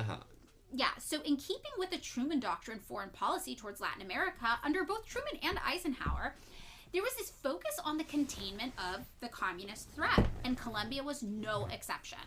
In 1948, Liberal Party leader and presidential frontrunner Jorge Eliezer Gaitan was assassinated in an operation widely speculated to have been orchestrated by the CIA. Like, they didn't cover their tracks well. Everyone's like, we're pretty sure this is the CIA. And there was this huge period of unrest that followed between the government and emerging paramilitary groups. And in this period, 200,000 people died. Jesus. And between 1 and 2 million people were displaced. 150,000 people crossed the border to Venezuela. Popular movements began to pop up. A lot of them were super socialist, right? Because everyone's like, the CIA came in here and assassinated our president, guys. So, like, obviously we don't want the United States being super involved here. And again, when you have people who've been the victims of U.S. imperialism, they tend to get really interested in socialism because fighting imperialism is a key component of socialist ideology. So the U.S. was obviously militaristically and financially involved in all of this. So in 1952, the U.S. signed a Mutual Defense Assistance Act with Colombia, and they agreed in Article 1 to, quote, make available to the others such equipment, materials, services, or other military assistance to promote the defense and maintain the peace of the Western Hemisphere. So they're just like, look, your problems, our problems. We're going to give you the U.S. military, we're going to give you weapons, we're going to give you training. Hey, little bro, I got you. I got you. Yeah. Don't let these stupid socialists take control of your country. So the same year, Colombia became the location of the first American counterinsurgency school in Latin America. The School of the Americas, right? That's where it was down there in its original location before being moved to the United States. So the USA financially and politically supported a military coup, bringing military director General Rojas Pinilla to power in 1953. And the U.S. provided Pinilla with a loan of $170 million in 1955? That's not chump change. No, it is not chump change, and it was used directly to suppress armed resistance and peasant organizations that wanted to fight back against this situation. So this is something the United States is super involved in, right, from the jump, 1948 to 1957, the La Violencia period. And in 1957, what ends up happening that ends this period is basically the elite, the ruling class, the people with American business interests, they secure power. All the popular movements get crushed, and the two dominating parties decide that they're just going to change power every 4 years, and all important official posts are just going to be shared between them. Like father, like son. Like the United States. Yep. And they're like, no social protests are going to be allowed, just what our parties want to do. And the army ends up getting super strengthened during this time. The United States is really supporting the Colombian army, and the U.S.'s goal was just to increase military presence in general in Colombia. U.S. military presence, but also the U.S.-backed Colombian military presence.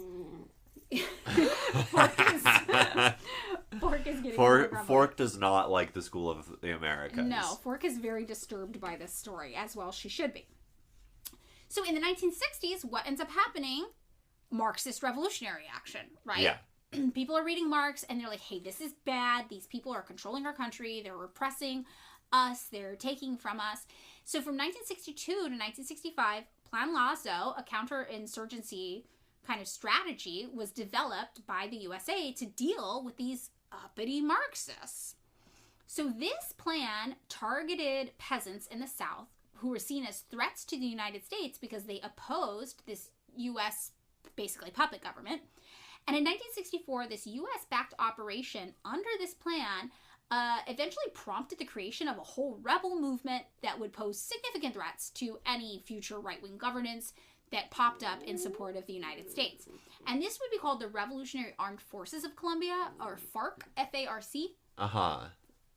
Now, Marxist, like, social revolutionary groups emerged in other parts of Colombia. or with different doctrines. There was the EPL, which was Maoist, for example. Oh, yeah, the FARC was, like, they were up in, like, the forest till relatively recently, right? Like, like, only just got solved. Right. This stuff lasts a really long time. So we really, when you think about, I feel like as Americans, when we think about Colombia, we think about, like, Colombian drug trade. But it's like, nobody's really talking about the fact that the United States completely destabilized Colombia. Yeah, and, like, some of the Colombian drug trader, it was a part of that destabilization. Exactly. So, we had the EPL, which was Maoist. We also had M19, which had a base among intellectuals from the middle class. We had Quentin Lamé with roots among the indigenous people. Basically, a lot of people were really mad at what the United States was doing in Colombia. And they weren't stupid. They knew it was the United States. They were, I mean, I will say, this is a common leftist thing where it's like, look, we're going to start a new, like, I see you, FARC. We're going to start a new thing over here. That's slightly different. Factionalism. We have one thing we disagree with you about slightly. And so a whole new faction. We're going to start 20 fucking parties. Yes. That is a very, like, very leftist that's thing the to left do. that, like. And then you see why Lenin hated factionalism so much. And, yeah. You know, I'm like, oh, it makes sense. No, yeah. I'm just like, oh god, there's a really good story about, like, two, like, elderly communists in, like, Brooklyn or whatever meeting for a communist meeting, and just, like, all they can talk about is, like, what parties they joined, and they've each joined, like, 10 political parties. I feel like, Yeah, no, I think that this is a real thing. There was actually, like, this meme that's, like, being on a dating app as a communist and then meeting another communist and then hating them more than if you dated somebody who wasn't a communist because you disagree on this one really niche thing and then you can never talk again. It's been a hot second since I tried any of that stuff. I do remember having to pick liberal and feeling like I had, like, violated some. I was like, I don't. Yeah. The amount of, like, I'm going to sound like the most annoying bro. When you're like, I'm not actually liberal. I'm not actually. I just look. It's hard to, like. I'm a classical Marxist. Sometimes I think of myself as Marxian, but then I feel like that's wishy-washy, so I say Marx. I don't know. It's a whole fucking thing. Right. So yeah, obviously a lot of people though in Colombia are like, we got to get the United States out of here. We need a death to imperialism, death to capitalism. This is ruining our country. So under Nixon's presidency, the Colombian military continued to work with the Pentagon, right? And they had this 1969 guerrilla fighting guidelines that were based entirely on U.S. training texts and overseas special warfare courses. Uh-huh. So 1970s is when we really start to see the issue of drugs come about in a major way in Colombia. So drug cartels kind of see the mess the United States has made. Yeah. And they're like, it seems like a good opportunity for us to also solidify ourselves as a political element here. So in 1973, the CIA taught Latin American officers bomb making and assassination techniques. And this is where we really started to see the high student attendance coming from Colombia directly. And the United States was also like kind of working with the drug cartels and like kind of, being really strategic. Yeah, I mean, this is like the CIA's involvement with the drug cartels is one of those things where they always have plausible deniability, and they will plausibly deny it vociferously in the pages specifically of the Washington Post. Exactly. For forever. For forever, yes. In 1979, the United States signed an extradition treaty with Colombia for drug trafficking. And then, in the 1970s, Colombia at this time was the third largest recipient of American funding in Latin America. So Gill, who we talked about earlier, who wrote that book about School of the Americas, says, in Colombia, the Cold War blurred into the drug war, which became an excuse to keep military aid and training flowing. So really what the United States saw was an opportunity. They're like, you continue to be destabilized. Seems like you still need us. Let us in there. Get more in with us. While meanwhile, maybe, being like, hey, we're also kind of friends with the people who, like, the drug traffickers who are destabilizing you all. Yes, exactly. While telling people in the United States the worst thing in the world is the Colombian drug traffickers and drug cartel. They're so bad. They're so evil. You don't want anything to do with the drugs. They're so, so bad. And all those immigrants coming from Colombia. Why are they coming here? Who knows? But it's like us. It's all us. Yeah. It's all us. So by the 1980s, paramilitaries were really thriving throughout Colombia. So in 1981, drug cartels established the first modern paramilitary group, MAS, and they offered protection against the guerrilla revolutionaries who were like, get out of our country, this is weird. And they were used to chase small holders from their land. Like, if somebody was like, I've got this little farm, they're like, no, you don't, so get out of here. they were used to consolidate big agribusiness in the hands of a few powerful people. A few powerful drug cartels, yeah, and eradicate all opposition in any area that they took over. And this ended up rapidly increasing the concentration of land ownership to just a few people, and mostly, cartel guys, drug guys. Yeah. So that same year, U.S. Congress also passed amendments to the 1878 Posse Comitatus Act. I don't know what that is. But this relaxed prohibitions on the use of military personnel to enforce civilian laws. And this is relevant because what we're doing in the United States, we're doing in all of our little puppet places too. And in 1982, the National Defense Authorization Act was passed, allowing the U.S. Army to join the war on drugs.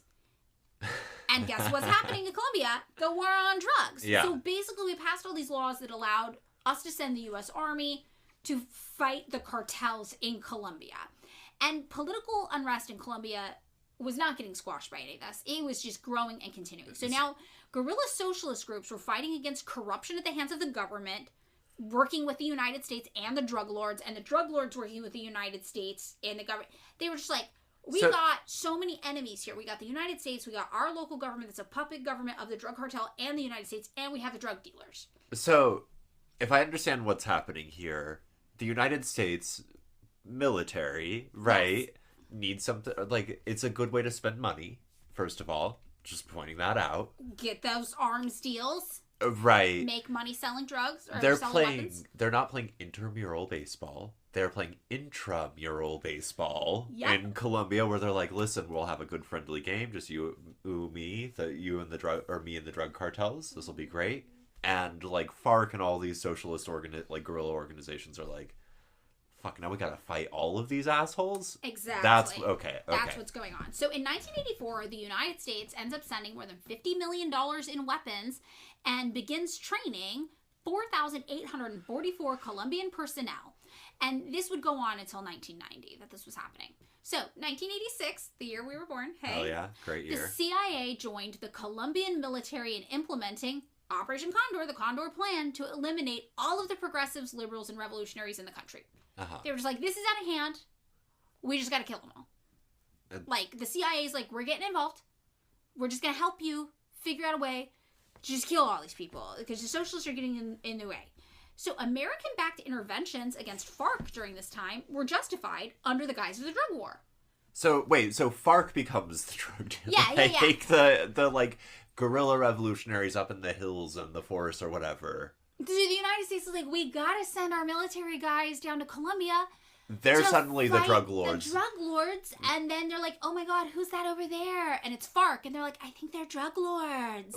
Meanwhile, they're like, this like giant fucking agribusiness over here. That's legit. That's fine. That seems fine. Those are just farmers. Do you want me to shoot farmers? We Wait. love farmers. Yeah, that's exactly what's going on. So, they were obviously, the whole United States purpose in this. We were aimed at preserving American interests and keeping non-reformist leaders in power. We were just like, we want to secure American business interests down here, and we want to make sure that our guys stay in power.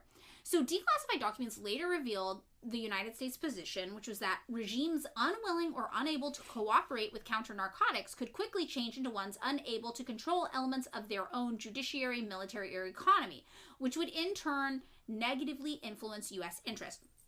So the U.S. was like, if the government loses power to the drug dealers, that means the drug dealers might have more power than the United States down here, and that might actually be bad for business. So while they were kind of playing the drug dealers a little bit allegedly, they were actually really concerned that the drug dealers were basically getting too powerful. Oh, okay, right, like, it's like, oh my god, we let our garden grow out of control. Yes. Now we can't, like, grow vegetables down here.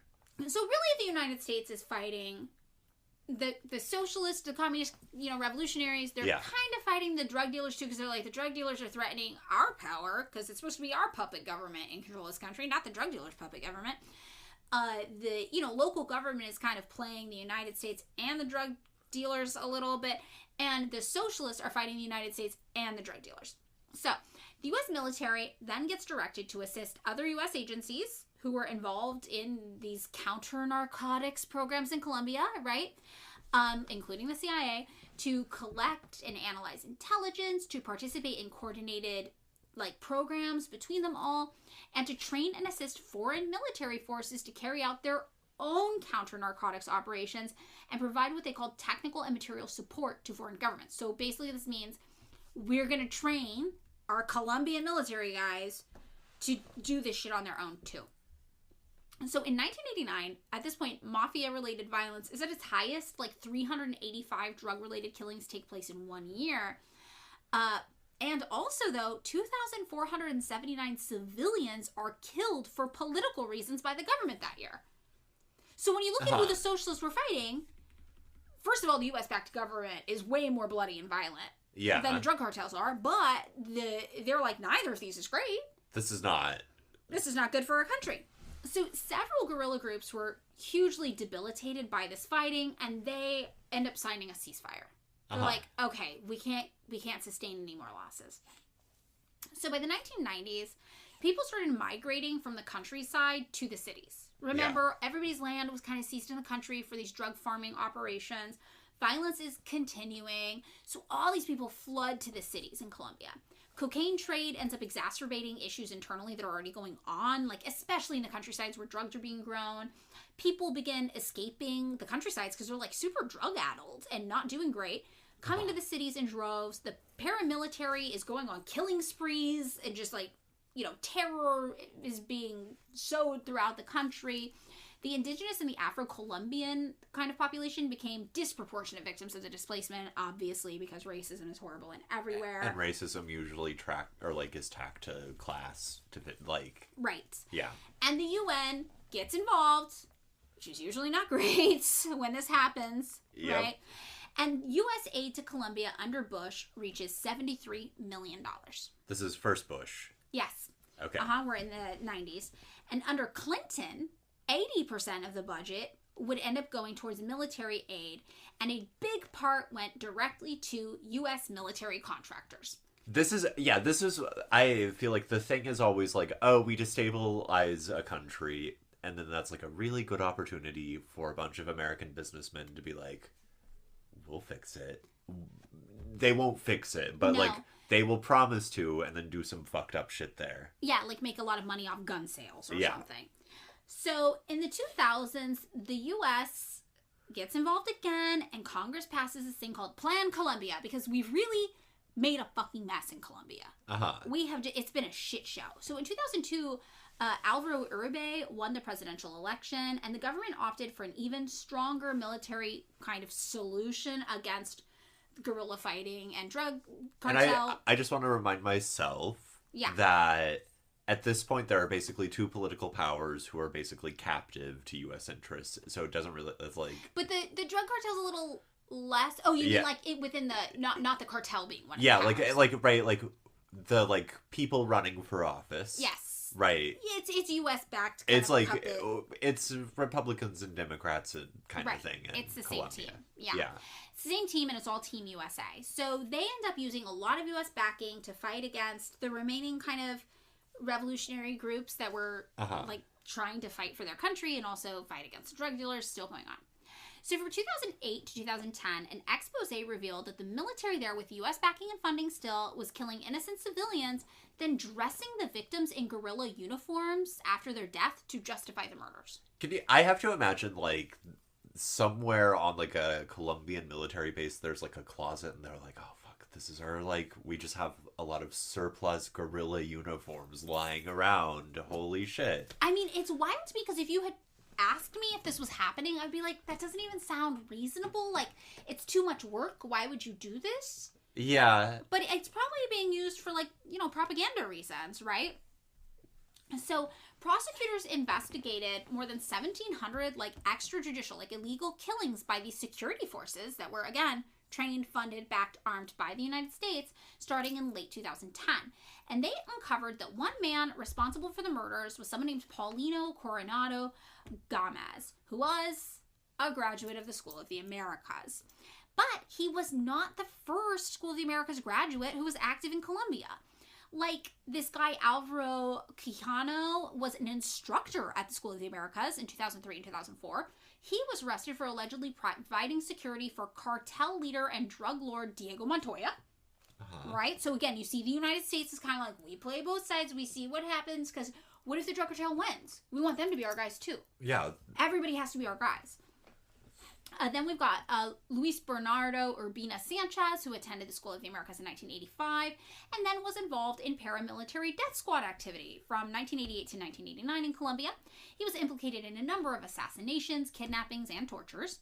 We have Luis Alfonso Zapata Uribe, who attended the School of the Americas in 1976, commanded the 17th Brigade of the Colombian Army in the early 2000s, and was involved in the murder of this leader of a peace community named Arlen Salas David. I was going to say David, but then I was like, I'm going to do the American pronunciation. It's David. Come on. It's David. Yeah, it's like the croissant thing. How do I say croissant? Okay, so. Oh, fuck the French. So, he was also implicated in the murder of at least 10 people, and criminal proceedings against the soldiers that were in the 17th Brigade that he commanded were brought on February 26, 2009 for murder of protected persons, as well as acts of extreme cruelty and conspiracy as part of their participation in this February 21st, 2005 massacre, in which 8 people, including 4 children, were murdered. And then we've got Harold Bedoya Pizarro, who attended the School of the Americas in 1965 and was a guest instructor in 1978 and 1979, and was, involved in paramilitary death squad activity from 1965 to present day, as far as documenting this was going. In 1978, he was believed to be the founder and chief of the paramilitary death squad known as AAA, American Anti-Communist Alliance. We've got Alejandro de Jesus Alvarez Hengo, who attended, it's Hengo, who attended the School of the Americas in 1984, and in 1982, he had been a principal member of Muerta Secuestradores, MAS. Oh, I don't like that name at all. No, it's not great. That's... A paramilitary death squad responsible for numerous assassinations and disappearances. Then we have, this list is just, it's wild. We have Luis Enrique Andrade Ortiz, who attended School of the Americas in 1983. In 1989, he was believed to be what they call the intellectual author. He planned this. A paramilitary massacre of 12 officials, including 2 judges, who were investigating military and paramilitary cooperation. Yeah. In 1988, he also ordered the assassination of a farmer named Jorge Ramirez, which was carried out by a military and paramilitary patrol under his command. Also that same year, he ordered the assassination of someone named Jose Sanchez, also again carried out by military paramilitary soldiers under his command, and he had this man's corpse put on display in front of the public to further sow terror. Which, this was always the thing, which is the flower, you cut down the short flowers. Yes. You make an example. Classic School of the Americas textbook behavior.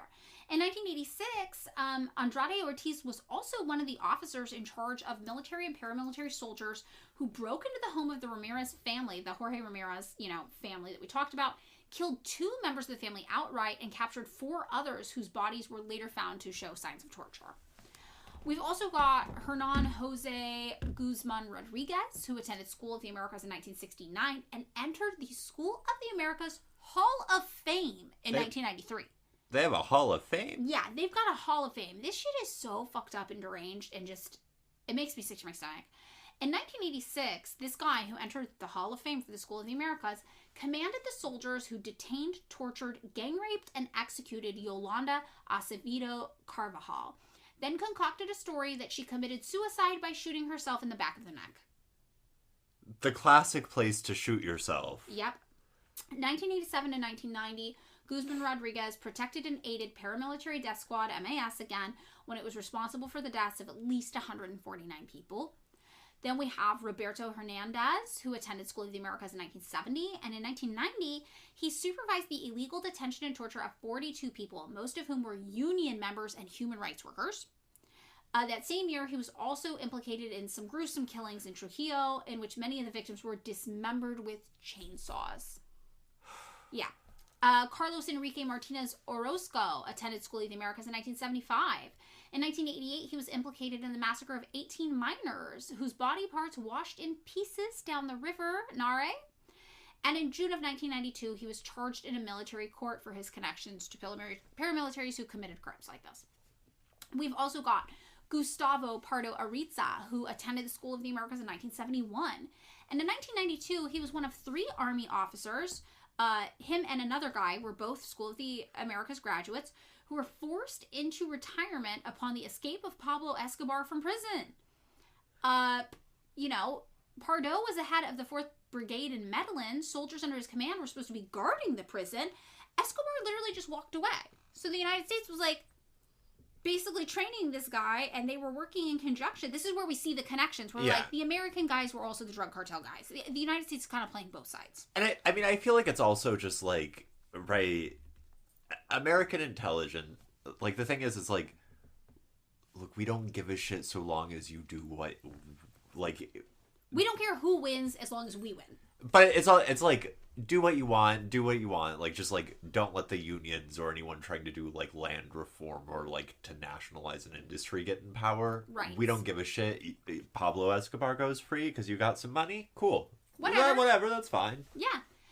Then we've got Rafael Samidio Molina, who was a School of the Americas guest instructor in 1970 and also became a part of the School of the Americas Hall of Fame, 1988.